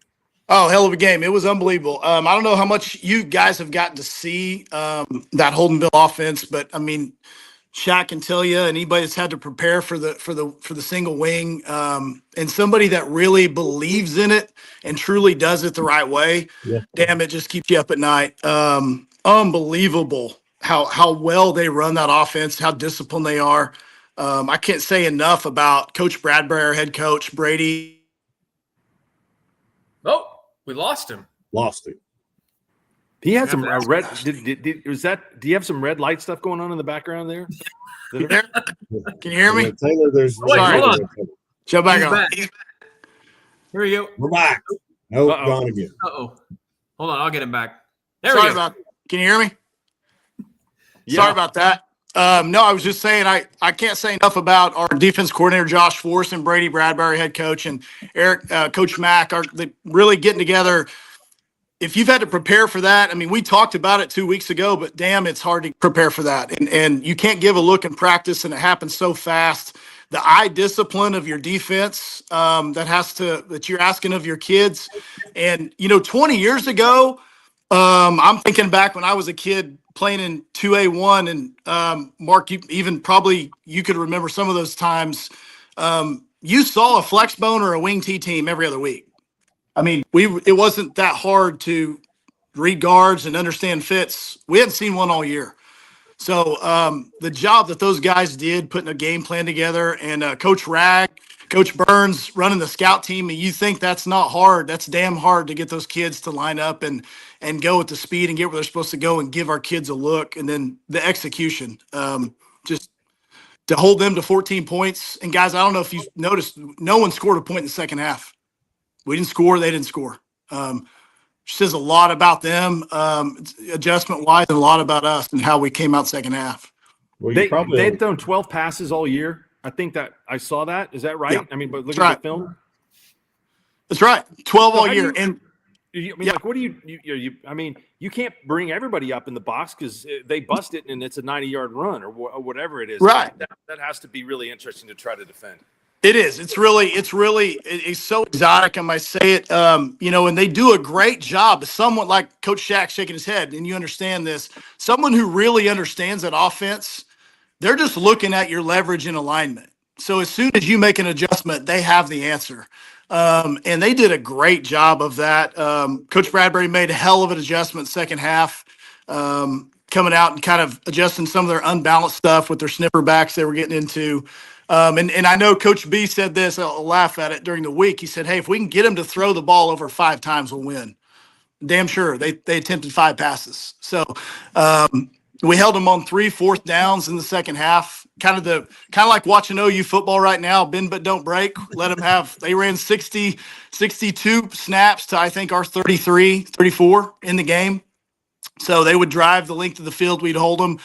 We'd get a couple first downs, punt it, drive the length field, hold them. That's how the second half went. So ended on a 4th down stop with a minute 30 left. They had no timeouts. So it was a hell of a ball game. They're a hell of a team, boys. I'm just telling you, they're smash mouth, hard nosed, disciplined, great football team. That's No, the Mike Little approach is alignment. I mean, which a lot of teams teams at this level that are playing now understand it, but I don't think everybody does. 100%, no doubt. No, I'm sure they're a lot like Pawnee. I mean, it's really, really, really dedicated to getting 3.5 yards. That's really all they care about. Yep, and and you got to defend 4 downs, right? I mean, if they're anywhere close, it's going to be 4th and 1. It's going to be 4th and 2. Yeah, And the stressful thing for me every time we do that is like when you do get it on offense, it's like we've got to do something. We've got to push. We've got to score because we might only get it 4 or 5 times the whole game. So it's really taxing. You're right. I mean, and your kids. I mean, I don't know that they're kids. They don't really. It doesn't stress them near as much as the adults that are on the sidelines, but just the stress of, because there's never a, you're just praying that there's a hold or there's a, they false start or something to put them behind the chains where they get off course. But no, if they're good at it and if they're dedicated to it and if they have the right pieces of the puzzle, it's a nightmare to deal with. So hats off to you guys for being able to do that. And we had 1 possession in the first quarter to put it. So one possession, and thank God Brady did a hell of a job game plan all week. We went Ethan Stevens went 94 on the second play that we had on offense, and otherwise I don't know that we'd have got the ball back till midway through second quarter. So. Taylor, does your district this year, it seems like to me that it's way better than it's been. Salina is very good. Wyandotte was very good. I think there's some other things that were pretty good in there. Does this give you a better chance to, at times, I think maybe that district has not been as tough. And then once you run into some teams from different parts of the state, it becomes tougher. Does this give you a better chance to try to win it all this year? Well, I think it's a great point, Mark. I mean, I remember, I don't want to date myself too much, but since Shaq's on here, I don't mind doing it.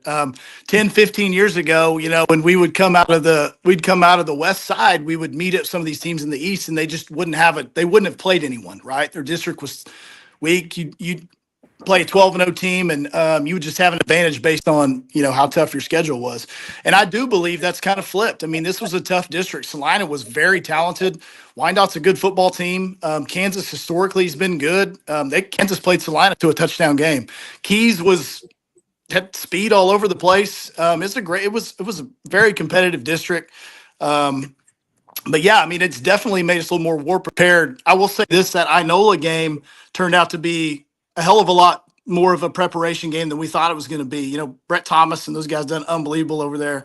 got that place going. But you mentioned Davis earlier, and talking to him, and Shaq said, I believe in I believe in it 100%. If you let them keep playing, if they can find a way to win, they get better every single week. Every single week, they just get better and better and better, more comfortable at what they're doing. And they put us out week 2 last year. So we're getting another week, and this bye week thing is crazy. What do you guys think of that? I've never got to experience this. It's always been a 5-round guy. Jack, what do you think of the bye week? How much time do you have? Yeah, okay. I'm just curious. No, I mean, I think from the fair and equity standpoint of the OSSA trying to keep the 2 weekends, I mean, I think it just kind of is what it is. When we did this and we tried to take everything to UCO, the goal was to try to make it, kind of like Texas, where everything's 1 week. You can watch every state championship in 4 days, whatever. And that, that hasn't worked out for, a myriad of different reasons, and I'm not placing the blame on anyone. But I think it's better that we don't play 5 rounds of the playoffs in small schools. If that means that we have to have a bye week in there, I mean, I think if your starting quarterback sprained his ankle last week, you'd love the bye week, but I think it's just something that you kind of have to deal with. And, I mean, I don't think there's a great solution for it. I had a couple of guys text me, on Monday, like, what would you do if you were in this situation? And I was like, I don't really know, just try to deal with it as best you can. But, there's extra time's never a bad thing when you got to prepare for somebody, especially. I agree. Like Davis. I agree 100%. Yeah. I mean, I think it just comes down to how you deal with it, and you hit the reset button on Monday, and you got a week to prepare and go get after it. But I'm sure it's tough for coaches. I guarantee it when they went to playing games in Texas on Wednesday or something like that there are a bunch of people that hated it. We've only done this 1 year in Oklahoma. I love it. I think that, to get to have these state championship games where they have an event all to themselves at some point in time, I think, we talked earlier about the OSSA having press conferences. I think we're going to progress to the point where these become a bigger deal. Because we used to have them there. All the state championship games are going on at the same time. And so fans that are fans of the sport now get a chance to watch them all. And there are a lot of people out there that really are fans of the sport. So that's the problem with high school sports, is that we're never going to get it perfect. But I think to get it good, it will take some time, and hopefully we can get it to that point. Yeah, no, I think we're trending in the right direction for sure. I mean, I think it's just, you could tell. I mean, last year that first weekend of state championship games was unbelievable, and I think that they're all close. I think we're moving. I think we're going to continue to get that. I mean, I think we're going to continue to get finals matchups that are going to be crazy competitive, and that's what it should be. Speaking of crazy competitive, Taylor, tell me about Stroud. We saw him a lot this summer. They came to our team camp. I think Josh does a really good job. And talking about another unique offense you get to go up against. So 2 weeks to prepare for Stroud is probably not a bad thing, considering all the stuff they do. Yeah, no, that's a great point, Shaq. They do, kind of a version of single wing stuff, and obviously they got a lot of speed, athleticism on the field. Really good at what they do. Kind of a quick sugar huddle. So coming out of the huddle quick, kind of gets you off alignment, which is tough. You wouldn't think that's a big deal. It's a super big deal. Being able to find strength calls and alignment against that offense, and where the motion comes from, and where their strengths and tendencies are. So for what they have, they do an amazing job. They're very talented. I think they have one of the best players in our class. In the Beck kid, I believe is his name, number 4. Just absolute stud, just both sides of the ball. And like you said, Shaq, I mean, Brett does a great job there. They're coached well. I think their expectations are to absolutely be playing right now. I mean, just tell by the way you watch them on film, like they have the ability and the expectation to be playing next week and the week after. So we'll have our hands full. Obviously, yeah. I mean, we love to have the bye week to get ready for him. Coach B, picking his brain a little bit, and Coach Forrest. I mean, I know those guys love to have an extra week to scheme, and essentially it's 3 to 4 days of practice to work on that, right? In a setting where you're just fitting and trying to understand motions and triggers. So it could help us a ton, but we'll have our hands full. They're a great football team, lots of speed, lots of power. They kind of breeze through their district. So yeah, for sure. I think we'll be in their district next year, so that should be fun. They're not going to put you with all the great teams, Shaq. It'll be okay. You'll be surprised. I mean, I'm sure it'll happen. Hey, thanks, Taylor. We appreciate it, man. Good luck to you guys. Thanks, guys. Great to talk to you. Yep. See you. Appreciate it. Thanks, Taylor. Yep. 49 seconds left on this. I don't know if that's the real deal. Has anybody got a final in the Jinx Owasso game? Looks like Jinx is on 39-36. almost to midfield with 50 seconds left. Jinx got the ball? Uh-huh. Wow. Down, what a game. down 3. I mean, they're at midfield, 49 seconds left, 3rd and 12, 39-36. I don't know what kind of field goal kicker they have. Anybody's game. Yeah. We've got Coach Laverty from Fairland. Do we want to bring him on now? Yeah. Do it. Ryan has been patiently waiting since 9:50 this morning when either Adam or I forgot to tell him that it was 9:50 tonight, not 9:50 this morning. That's my fault. Ryan, thanks, man. You get an all-time award. Hey, I was contemplating on going duck hunting this morning and just zooming you from the blind. Okay. And that would have been awesome. I ended up not going, so I was there and prepared for you. So, Coach Laverty, I saw you this summer at the Cowboy Clash, our big 7-on-7 deal. And you told me you thought that the Owls had a chance this year to be pretty good. And turns out you were, you're right. Now you guys are sitting there getting ready to play in the semifinals, which is probably a big deal in Owl country. It is. It's been I think since the late 70s since the Owls have made it this far. And for a small class A2 football team, I have 15 seniors, and a lot of these kids have been playing for a long time, and several of them have played in big stages, many in the state semifinal basketball game last year. So they've got a lot of experience of playing in big atmosphere games. And we just approached every single week. We flew under the radar. I think we were picked 5th or 6th in our district coming in. So I never mind flying under the radar with a lot of people. How was that bus trip to Mangum? Well, I did something that I'd never like to do because it takes kids out of routine. We went down Thursday night, stopped in Oklahoma City, had dinner, let them run around the mall. And then we went on, stayed at Elk City and got up and went over to Elk. Coach Hunt let us use Elk City's facilities to have a morning walkthrough before we had lunch. So, on the ride home, 5.5 hours seemed pretty quick, but it was a good ride home knowing that you had a win. At least you had a good superintendent that let you guys do that stuff. I may be one of the only superintendent head football coaches in the state right now. Yeah, getting that PO signed was pretty easy for that hotel room, wasn't it? Yes, it was. Yeah, good for you. Good for your kids too. That's pretty cool.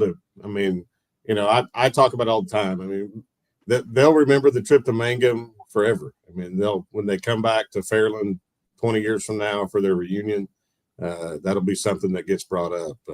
So that's a cool experience. I was very pleased with our kids on that trip. I preached to them that it was a business trip. We were going down to take care of a job. They behaved, they acted well, they were in bed early. We were fighting off a flu bug that kind of started with our quarterback early in the week and then spilled over to a couple of guys, Thursday night. Then they were able to come around and get ready to play. So yeah, it was it was a special week, and it's been a lot of fun with these guys, and they were committed from the very beginning this summer in the weight room, and just committed to each other, and it's been a lot of fun this year. This Tallahassee team was in the state finals last year. They got a really good quarterback and still kind of a young team. They were pretty much a majority of sophomores on that squad last year. No, you've got a really good quarterback too. How do you see this matchup shaping up? I think they've done a great job there. They go from a program almost losing their football team a few years back into knowing they've got a really good bunch coming, and they're here. And I like our matchup. They do a great job running an RPO offense. They try to put you in positions to make wrong decisions. And so I like our matchups. I think we're just as balanced as anybody that is around right now. We've thrown for over 2,000. We've rushed for over 2,000. And we've played a lot of really tough physical football games in our district with Hominy and Woodland and Ketchum and then a Wyandotte game earlier this year. So my kids have been battle tested and are playing physical football. I think a lot of people get surprised about how physical we are on defense. That's great. So what was the Thanksgiving, I guess probably new tradition you guys got to start this year? What did you guys do? Well, we just practiced on Monday, Tuesday, Wednesday. I gave them Thursday and Friday off to be with family. Nice. Here up in the lake region, so many kids have jobs around the lake, and, just get out and enjoy. A bunch of my kids were concerned about, hey, are we going to go deer hunting? So I said, I promised them I'd have practice at 11 to 12:30. That way they could go to the deer stand or the duck blind in the mornings and come roll up for practice. So, yeah, it's just being here has been, a lot of fun. Those first three practices, you don't really have a scout team quarterback that can replicate an RPO offense. So my son came up and suited up and played a little scout team quarterback because that was kind of his forte for me at Putnam City North and then at Coweta again. So he got to sling it around a little bit. That's good stuff. Yeah, I'm sure you gave him a pretty good look. So, well, congratulations. We appreciate you joining us at 9:50 and at 9. It's after that again, too, so you had to wait a little extra. So, thanks, Ryan. I'm getting old. My bedtime's starting to be like 9:30 now. So, sorry we kept you up so late. Hey, thanks, Shaq. Good luck, Coach. Mark. Appreciate thanks, you. Adam. See you guys. Take care. That's got to be really cool for a team like that. I was trying to find the magazine because I knew they were going to be pretty good. With that run they had basketball this year, better than they'd been before. But yeah, nobody was expecting them to be in the semifinals. I don't think many people were expecting them to be in the semifinals this year. So for a community to get to go on a run like this is really cool. I mean, not to mention the fact, we got both Owls that play football in Oklahoma still alive. The best time to be an Owl. Yeah, that's a big deal. That has to be the first time ever. Got to be the first time ever in Oklahoma history both Owls are in the semifinals. I think you're right because Elgin didn't even play football the last time he said that Fairland had made it this far. So then there you go. Wow. Did they not go when JR was there? Isn't JR Conrad? Isn't he an Owl? Isn't he a Fairland Owl? JR Conrad was a Fairland Owl, and he was coached by one of my favorite coaches that I had, who left Blackwell to go be the head coach at Fairland, Mark Gibson. They didn't go to the semifinals with JR. What's that? They didn't go to the semifinals when JR was there. Like apparently not. Well, that'd have been 1990.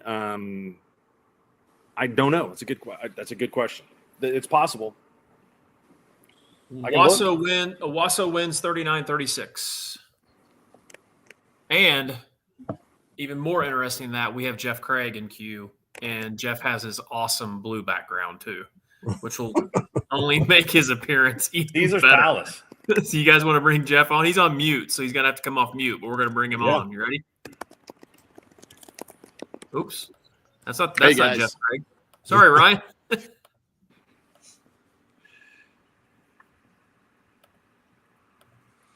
This is weird. Hey, Wow. Beat you up. It's like the Lord showed up. It is. Even in white. he told me. He said I can't get this blue background off. I said it's only fitting. I cannot get rid of it. But hey, At least you're not a cat. it beats the outdoors right now. That's true. Yeah, no doubt. No 'Cause I doubt. was watching that Owasso game, and it was spitting rain up there while they were finishing up. Winds blowing about 30 down here in Norman. So, yeah, I'll sit in my little blue background. Feeling kind of beachish. I like it. If that team that you guys played last week was playing in that semifinal, how would they fare? CA, Mm-hmm. yeah. They could play with a lot of people right now. That's a good squad. The scary thing about it that makes it even worse is, they got like 2 seniors on that offense, and I think maybe 2 or 3 on defense. They're just all juniors, so they all get to come back. So, they just operate at a different level than everybody else does right now, and they did it again tonight. Yeah, they're a problem in 5A for sure. Yeah, I give Newcastle credit. They played them hard and kept it close for the longest, but then they just find a way to break you down eventually and just wear you out and pull away. And it's not even – it doesn't even seem – it seemed that was a pretty close game for most of the game. And, in fact, Newcastle had a chance to make it 21-14 and couldn't get it in the end zone. And then next thing you know, you look up and it's 35-7. Well, Mark said it last, I think, on the Pick'em show on Monday. I mean, if you're going to beat Carl Albert, this is the year to do it. I mean, they're just going to get more of a problem over the next couple of years.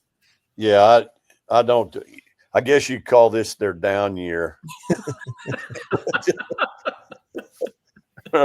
which is, sad, but you're still got a 51 game win streak on a down year. So, they're going to be quite the problem next year. And that things can, who knows what happens, but you stay healthy and they're going to be a force. And, I know that's kind of a thorn in our side. That's one of those deals, everybody now. You got to find a way to get on that other side of the bracket, I guess, at least if you're going to get pounded by them, just do it in finals. Jeff, you guys had a great season, getting hot after you played those teams in 4A4 that I thought were all really good this year, knocking off Booker T. I know the Quita game was really close early on in the season. So were you happy with the overall performance this year? Yeah, I thought, it was really good to see our guys turn it around and, go from 0-4, with a new coach and half a new staff, and things could have easily went south, and everybody could have easily said, "Hey, these guys don't know what they're doing." But our guys, our kids hung in there and stayed true to the process, and it just took some time to shore up some things. And we're so, our offense is so quarterback driven, it really puts a lot of pressure on our quarterbacks. And when you got 2 sophomores vying for a spot at quarterback, it was probably a little too much for them early on. And then as they got comfortable, and then as we were able to make the transition to 1, it really kind of settled things down. And we kind of started operating at that time, and guys really started getting a feel for what we were doing. And our our defense really did a really good job all year keeping us in games, but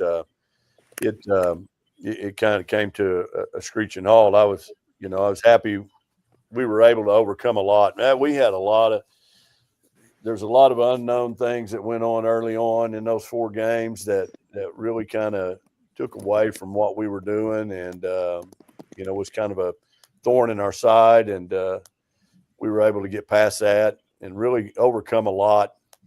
And then had a lot of adversity right there at the end. And, with some suspensions and some injuries and stuff, it really took us out of what we were doing. But to see our guys step up and win a playoff game, after facing that, those suspensions came on a Thursday, and for us to get ready, losing two very, very valuable players on a Thursday to go win a playoff game on Friday was huge. So, Jeff, McAllister's always struck me as a place that would be a really cool place to coach football or to really coach anything. I mean, I think it just seems like they're all in on anything McAllister sports related. Am I close? Am I off base? No, Lynn, you're right on board. You talk about they love them some McAllister football, and I've got a great support group around there, community members that are they just want to see that thing take off, and they're willing to do whatever, whatever we need. They're there for us on that to support us. So it's really cool in that regard. And I think it'll just get better, and it'll just continue to grow and build.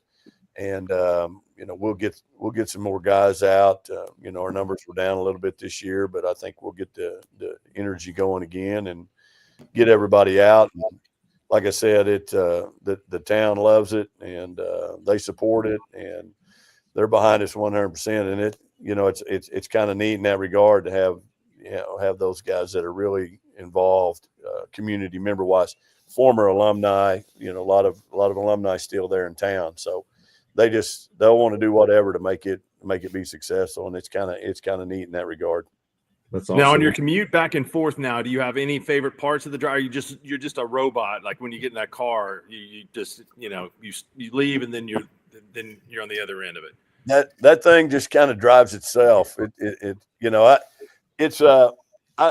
have to mix it up every now and then. We'll do the Ada route, the Seminole Highway 9 route. I like that. And then we'll do the I-40 route. But the I-40 route's you can pretty much haul butt all the way home on that. So that's kind of good in that regard. You just got to pay that toll going through there, but other ways they're free. But just don't haul butt and cashing. I mean, matter of fact, just don't even drive over 20. No, go. Yeah, don't do that. Yeah. No. That's a bad plan. But you need to get a Tesla, and you wouldn't even have to worry about it. You can just kick back and read some motivational books or something on your way to and from. I can see Jeff rolling in a Tesla. It'd be perfect. Rolling in my Tesla. I need one of those white Teslas with the white seats. That would it'd go over great in McAllister, I'm sure. That there's would probably go a lot of electric car fans there. A lot of electric car people rolling around McAllister. Yeah. Hey, you need to see. I mean, have them put their money where their mouth is on the support. Let's see if we can get a live buffalo. I mean, if we're going to do it, let's do it. What are they? Ralphie. Ralphie. We need a Ralphie. Yeah. Yes. I mean, let's push all the chips in. We need to come busting out with Ralphie leading the way. That'd be awesome. That would be sweet. Now, I will say this though: if you go through McAllister, there's about 1,200 buffalo statues. There are a lot. Yeah, they are everywhere on that. And all those storms came through and went down, and we had about 3 buffalo down. So they had to rally them up on that deal. That's good stuff. Well, Coach, what'd you do for the holidays? Well, I got back in town. That's the good and the bad. About being out of town. When I get home, I've got all kinds of stuff to catch up on. So my wife cracks a whip and gets me at it. So we had a good Thanksgiving here, though. I was able to, the in-laws came up. I was able to run over and grab my mom, bring her over here and to Blanchard, and then took her back, let her go back home, and then you got to get on them Christmas lights, man. Got to get those Christmas lights up. So Christmas lights are up. I had a couple of my McAllister buddies hook me up. They were like, "Hey, you want to go to the OU game tomorrow?" I got a couple tickets, and I was really not really wanting to go set out in that.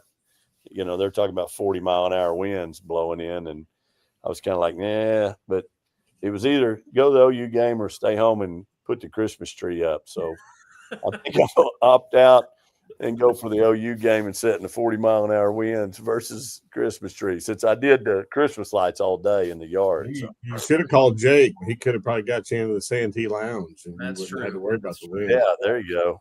We need to get up there and hang out. Yeah. Yeah. That's Be a probably better- where Adam will be better tomorrow. plan right there. Yeah. I had some friends that, are over on the east side up, in the suites up there. I was like, I need to holler at them. I did that one year when we went to a TCU OU game years and years ago. That's when we got coaches tickets, and we're right behind, we're down there on about the, 8th or 9th row, right behind the visitors. Well, that was when OU decided they were going to put all the student athletes in front of the coaches and the recruits. And so they put all the student athletes in front of us. Well, so in the very front, the very row right in front of us, so it was me and my daughter were there, the very row right in front of us, they put the OU's basketball team in front of us, the men's team. Well, I got 6'10", 6'10", 6'8", standing right, and they never sit down. And you can't get on another bleacher and stand up and see over them. So I'm looking at the back of the OU basketball team. And I told my buddy, I called him, I said, hey, we're going home. We're going to watch the game on TV. I'm having to watch it on the daggum screen anyway because I can't see the field. And so he's like, hey, come up here. So we snuck up into the suites and got up in there and watched it from up there. So much better viewing from the suites up there. Yeah, for sure. Too bad you're not an OSU fan. You could probably get a suite ticket for $1 tomorrow. I was going to say, with the weather conditions and the state of the state over there, that might be a little empty tomorrow. I think. I can't imagine there's going to be many people there. Boy, yeah. I mean, there'll be some, if you're there, then you love the Pokes. There's no doubt about it. You are a diehard fan. I will say that. Well, maybe they can get the shirtless section going again over there. There you go. Yeah. That'll be good times. Good to talk to you, Jeff. Thanks for your time, man. We'll talk again soon. Appreciate it, guys. Y'all have a good one. Thank you. See ya. Thanks, Coach. See y'all.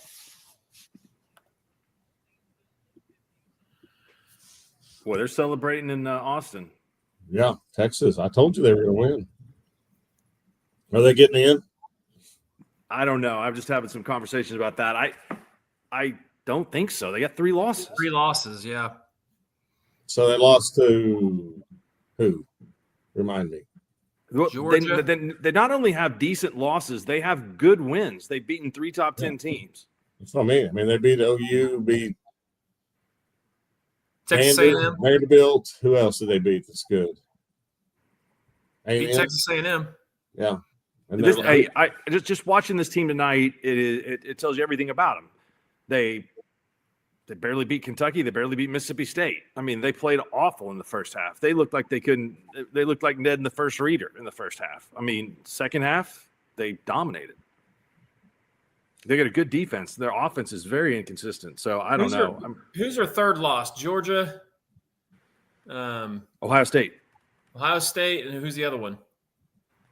Florida. That's a bad loss. Mm-hmm. yeah, Florida's bad. Yeah, that's going to screw them. And then their other non-con schedule was not good. San Jose State, Sam Houston. So I don't know. But I if think they, here's the problem though. So if they don't play Ohio State, if they play, Yep. Prairie View A&M, then they're walking in. Yep. It's true. Well, fellas, if they are in, we might have the first ever, well, at least 100 years since the 20s of 1900 game on campus between OU and Texas. How sweet would that be? Legit. And it'd be in Norman. Yeah. Yeah. Jake's Santee Lounge ticket will be a little more pricey that week. Do we want to go to Lug Nut? Let's do it. All right. Hello, everybody. What's up? Why is it not adding them? What are you going to do if you got Stroud in your district stacked with T. Wood? He probably won't like that, would he? Oh, he'll love it. He'll be on. I mean, between him and Coach Elrick, they'll be on level 10 all week. The only thing that could be bigger is if we played Chandler. Come on, we're ready. Hey, and I also have some good sweat figure stories for you guys if you need them. I'm sure you got plenty of your I'm own, not, but I'm not sure those are stream appropriate. We may have to turn the stream off to hear those. man, I tell you what, McGinnis tonight, fellas, atoned for that loss against MacArthur, and it was just a straight beatdown in the second half. 28-21, MacArthur scored late there in the half to go up 7 and just rattled off 21 straight there in that third quarter, and it was over. There, that McGinnis defense was superb in that second half. Tony, how good's McGinnis' offensive line?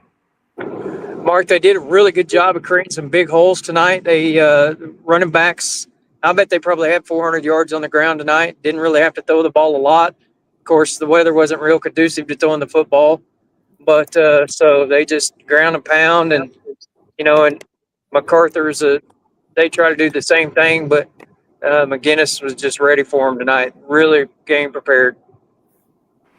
So can McGinnis beat Carl Albert? That's a tall order, Coach. That's a really, really tall order, but I think it'll be a better game than most people think it'll be. I think they'll be able to move the football against Carl Albert, but I don't know if they can stop Carl Albert. That's fair. I'm not sure anybody can. That'll be tough. I mean, those teams have met in the championship so many times, and it's 4. Carl Albert beat them 4 in a row, or 4 and 5, I think. But hey, listen, this McGinnis team, from where they were expected to be in the preseason, I told Coach Stringer last week when he was on that they beat Deer Creek in week 1 after getting beat by them by 50 points the year before. I mean, that's a big turnaround, even after losing some pretty talented players at McGinnis. So they've done a nice job this year. I mean, whether or not, and I'm not saying they can't win the championship, they can't win in the finals, but getting this far, that's a hell of a season for them.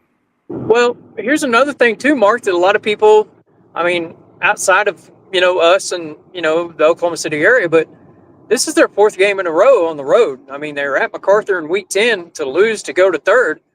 Week 1 in the playoffs. What's that? I think that game was at McGinnis. Was it at McGinnis? Well, okay, Yeah. 3 weeks in a row then. At Gelsma Stadium at the Rock. I mean, that's a really tough place to play. On the road to Claremore, win there, and then a neutral site game tonight at Noble. Man, it was that's a pretty tall task for anybody to win 3 road games. Well, to get to the finals, right? So the last 4, they beat a semifinalist in Newcastle. They lost to Mac, another semifinalist. I mean, in Guthrie. So it's been a good run for them. It's been a really good year. Yeah, we had fun selling a pizza down here tonight, so that was all fun too. So did I hear right? Did you sell any hot honey pizza? What's that? Any pizza with hot honey on it? I don't think we have it, Shaq, especially for you. But Jessica over here, she doesn't like to get it out because it takes too much more time. So she's about efficiency. Sold out of hot chocolate though, so that's a plus, I guess, at halftime. But it was miserable, man. That wind and that misting rain, or whatever you want to call it, it was wow. It's definitely football weather for sure. So did I hear right? Is McGinnis on their backup quarterback? Yes, they are. Junior is named number 8, only a sophomore, and fellas, he can go. He runs it off well, and he actually did throw the ball. They had 1 passing touchdown there, the one at halftime from about 5 yards out with 12 seconds to go in the half. He throws a good ball, Coach, and but he's got really good escapability, and he commands the offense well. And the starter got hurt in that MAC game, so this I'll tell you, he took some lick tonight. He didn't get up for him, so he had to sit out a couple plays. And I think they got him out with about 5 minutes left, which was the best decision to do. But it'll be a great football game in 5A, that's for sure. I don't know if they could beat Carl Albert, but they're going to give them a run for their money. That's for damn sure. So, any surprises tonight? Didn't see somebody get beat that shouldn't have got beat? Like in a smaller classification, A or B or somewhere, or B or C? Well, Medford beat Timberlake, but not overly surprising. Medford's good, and then Timberlake has been without their best player, the Judd kid. Okay. But Medford won that game big. I mean, so that may have not made a difference. I mean, it ended up 72 to 40 was that final. We had 270 spots. Dewar scored 72 also. Wow. So we'll see B1 and B2 next week, right, Mark? You and I together Yes, sir. on Thursday. Mm-hmm. Looks fun. I'm looking forward to it. Appreciate what y'all do. So we're headed to Chandler, America. See you guys. Appreciate it. All right. You guys be safe. Thanks, Lugnut. All right. We got Brandon Tyler with us. We do. I'm getting ready to add him. The man. What's up, fellas? What's up, BT? What's up, man? How you doing? Good, fellas. Doing good, man. How about y'all? Everybody have a good Thanksgiving? Oh, yeah. Yes, sir. Oh, yeah. Good deal. Did you Thanksgiving at the Tyler house, or do you have to go on the road? No, we're pretty fortunate. My in-laws live just right down the road from us, so we just go about 100 yards down the road and get full. Nice. Did you guys have beans from Wild Horse on the table? No, we'll have that for Christmas, though. We usually have that for Christmas dinner. Okay. I think the beans there are that may be my favorite part. Yeah, it is. That is really, really good beans they got out there. They got other good stuff on that. Break down what we're going to see in Class 4A coming up. I mean, I think this Tuttle team is one of the best that I've seen in a long time, at least for Tuttle. I think that it's every bit as good as the championship team that they had a few years back. And I know Elgin is great. Cushing has got an offense that scored a ton of points. And so Broken Bow may have the best individual player in Graydon Howell. Yeah. It's going to be fun to watch.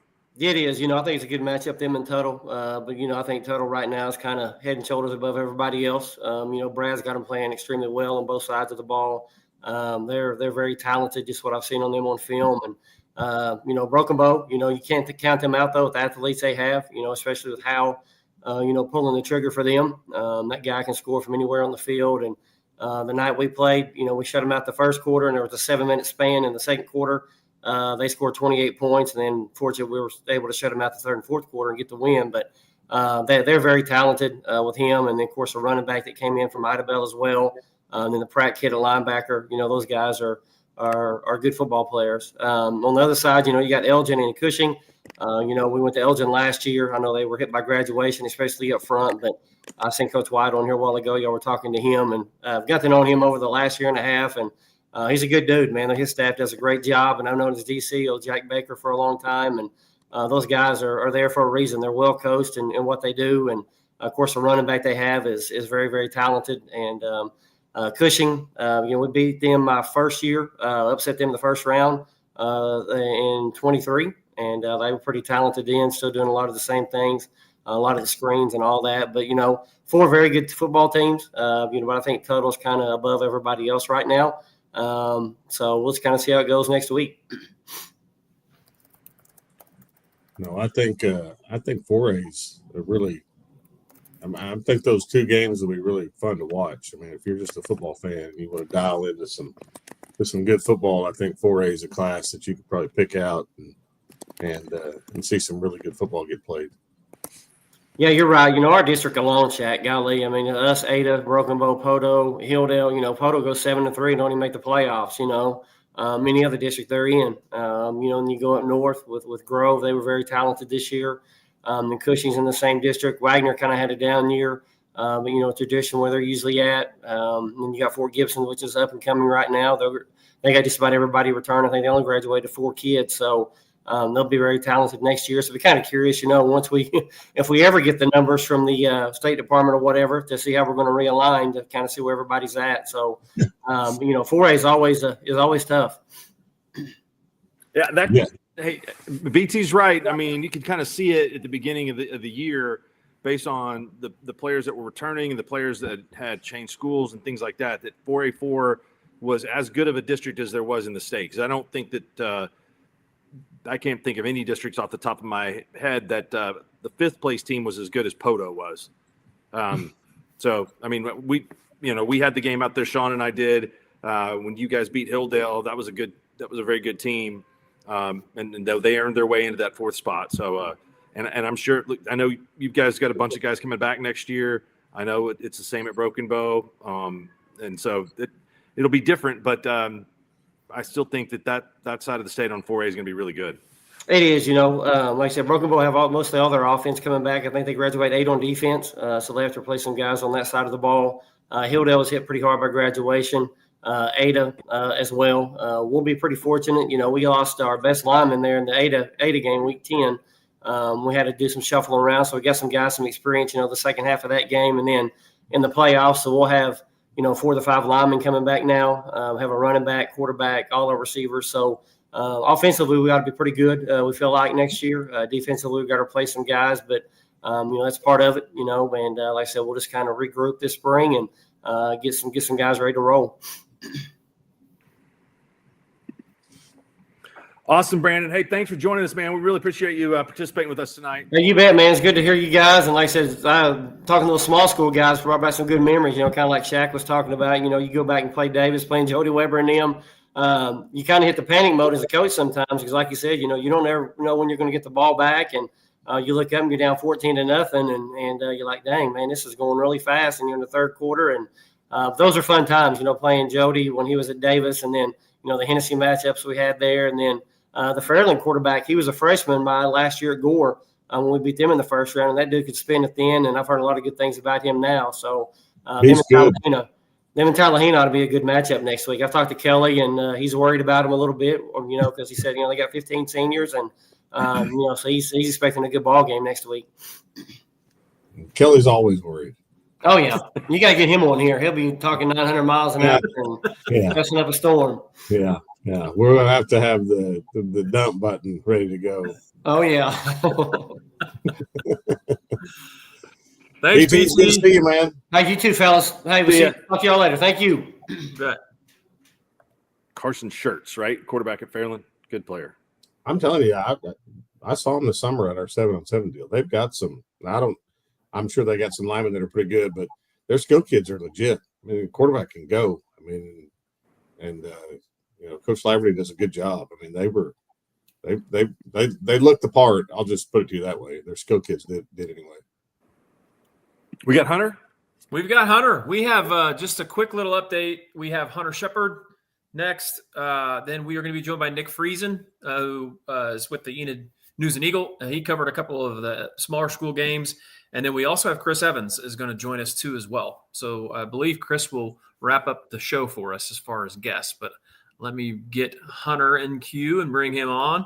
Hunter, you there? Yep, I'm right here. I can hear you all loud and clear. Hunter, I still have your headphones here at the house. You looks like you got a new set of headphones. Yeah. These have better noise cancellation than the other ones. Okay, that's good. Well, I haven't seen you since the first week of the season. It's been well, I guess I have. But I forgot the headphones, so that's on me. Yeah, that is on you. That is on you for sure. My bad. That's my bad. Get it together, Mark. I need to get it together. You're not the first person that's told that to me. How was the game tonight at Norman North? Well, it was total domination as you would describe it. I mean, Newcastle's offense kind of struggled in the elements. I mean, scoreless in the third, 21-7, ended up being a 42-7 game. Carl Albert's good. That's the tweet. Well said. Carl Albert's good for sure. Who was Hunter? Who did you find to be the most impressive player on Carl Albert's side? The Matthews kid? Impressed by him? I would definitely say the Matthews kid. 3 overall touchdowns. One of them was an 80-yard kick return, and he just straight up housed that thing. So where are you going to be next week? Well, I'll be in Yukon next week for the Washington OCS game, but I will be up at UCO on Thursday and Saturday as well. So, I won't get to see Class C and 6A2, but I'll get to see B1, B2, and 6A1 and 5A. It's a big week. Oh, yeah. So, Hunter, who's the best team you've seen this year? Oh, boy. I know Tuttle's definitely up there for one. watched them scrimmage Washington. It was a really tight scrimmage. Obviously, I saw them play Guthrie. We know how good the Warriors are. Warriors Nation, let's ride. But I know Jones can put up some numbers. Marlowe plays really physical. Sulphur looks the part. Just good football all around. Yeah, there's definitely a lot of good football around you. Yeah, a better question than what Shaq asked, Hunter, is where of all the places you've been so far this year, where's the best place, the best food you have had traveling to games? Oh boy, that is a really tough one. I know there was a little cafe in Guthrie I grabbed some breakfast from that was really good whenever I went up there on a Saturday to do the Altus game. Oh boy, and then obviously you can never go wrong with Libby's in Goldsby. I think Adam was asking the leading question. I think he was hoping you would say Ken's, but it's been so long since we ate there. Oh yes, Yeah. that one. I forgot about Ken's. That place is fire. And Yeah, at least you knew to put the honey on the bread, unlike Adam. Yeah, I mean, I didn't figured eat you would butter remember bread. that. No, my mind threw a blank there. I mean, like I said, I just got back from covering a game at Norman North. You're a breakfast guy, aren't you, Hunter? I mean, if you could eat breakfast for dinner, you'd do it, right? I would. I respect that. Yeah, I'm right there. I love breakfast. It's hard Yeah. to beat sausage and eggs. Who's the best Well, Hunter- player you've seen this year, Hunter? Who's what? Best player. Best player. Yeah, that one's a tough one too, because I know, like, obviously Creed Barrett and Case Alexander and Josiah Dickerson from Washington are really good. Cruz Campbell from Tuttle, he can spin it. Hudson Morgan from Marlowe, really good both two-way player. And the Owens kid from Davis, one of those guys that's like, obviously in a wishbone offense, he can run it, he can throw it, he can do everything in between. That's good stuff, man. Hey, thanks for joining us. You're going to be at the championship games next week? Do what? Which you'll be at the championship games? Yeah, on Thursday? I'll be there on Thursday and Saturday, but I'll be at UConn on Friday. Good deal. Looking forward to seeing you, man. Thanks, Hunter. See you, Hunter. Anytime, guys. All right, you ready to bring Chris Evans in? He's got to hop out of the press box, so we're going to bring him in next. Is that cool? Yep. Yes. There he is. Chris, what's up? Hey, don't try to persuade Hunter Shepard on his eating place. He said Katie's and Guthrie first. Just let it roll. I know there's great places in Fairview. Just let it roll. He said Katie's and Guthrie. I heard it loud and clear here in Catoosa. They have great breakfast food there? For Hunter Shepard, yes. Oh, Katie's and Guthrie's legit.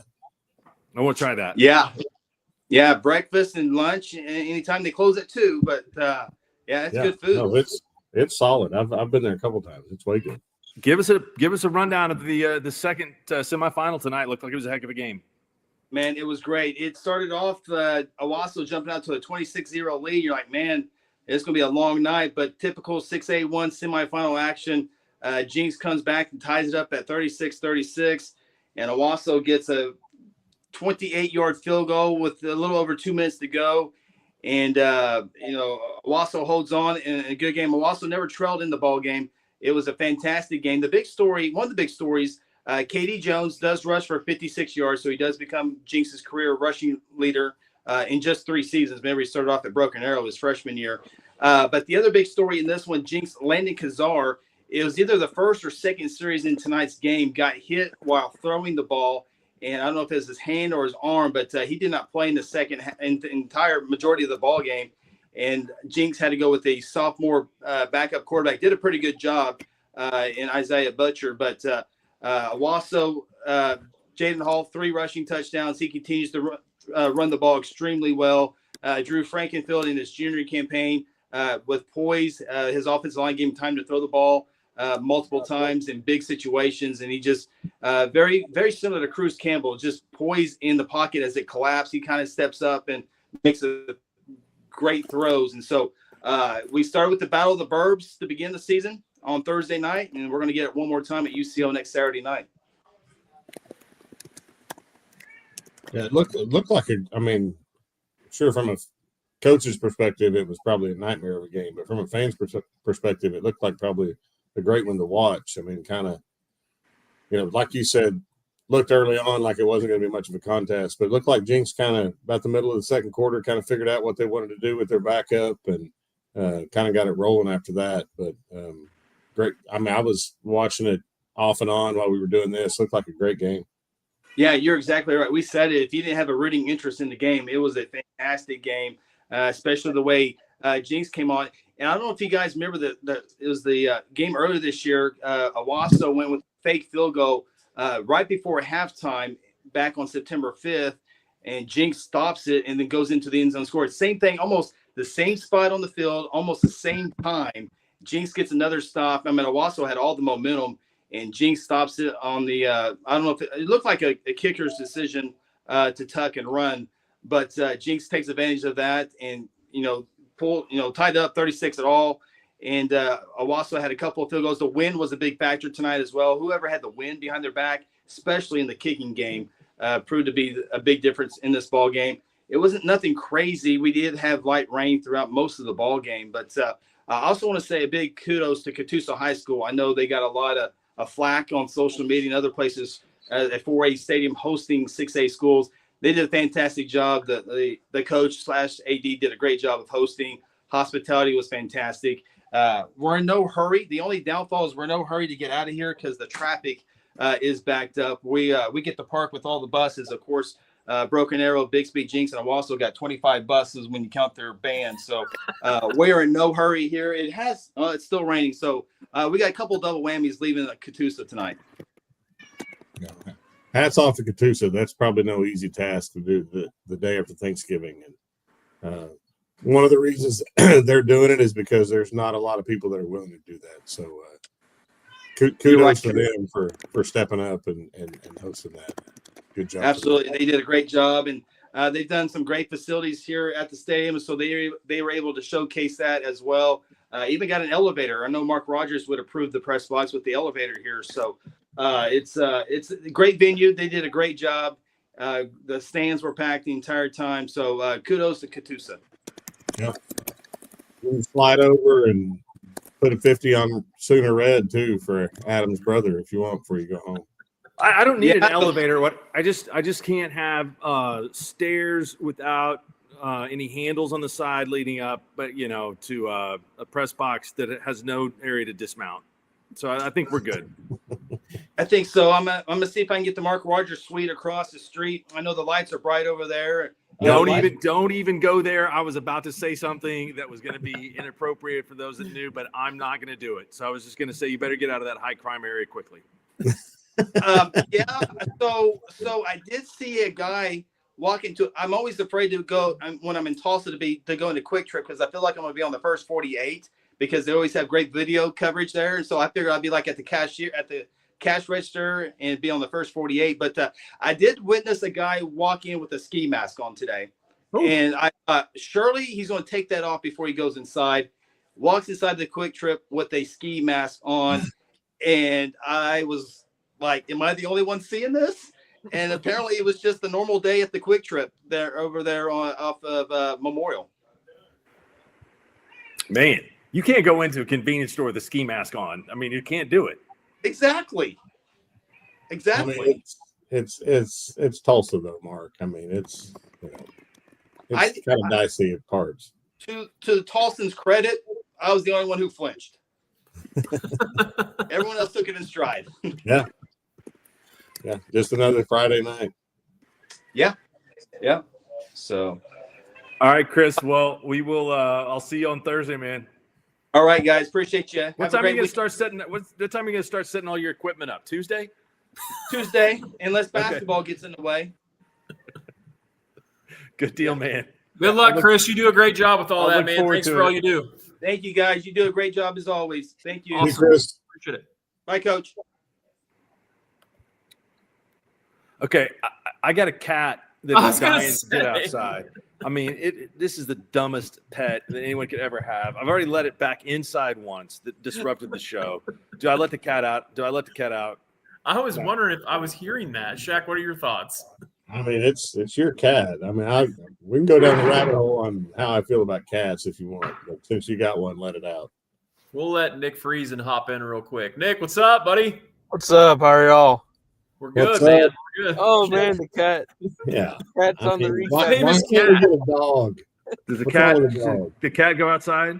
This Yeah. looks like a cat that would What's not the fare what's well the in the cat's dark. name? This cat?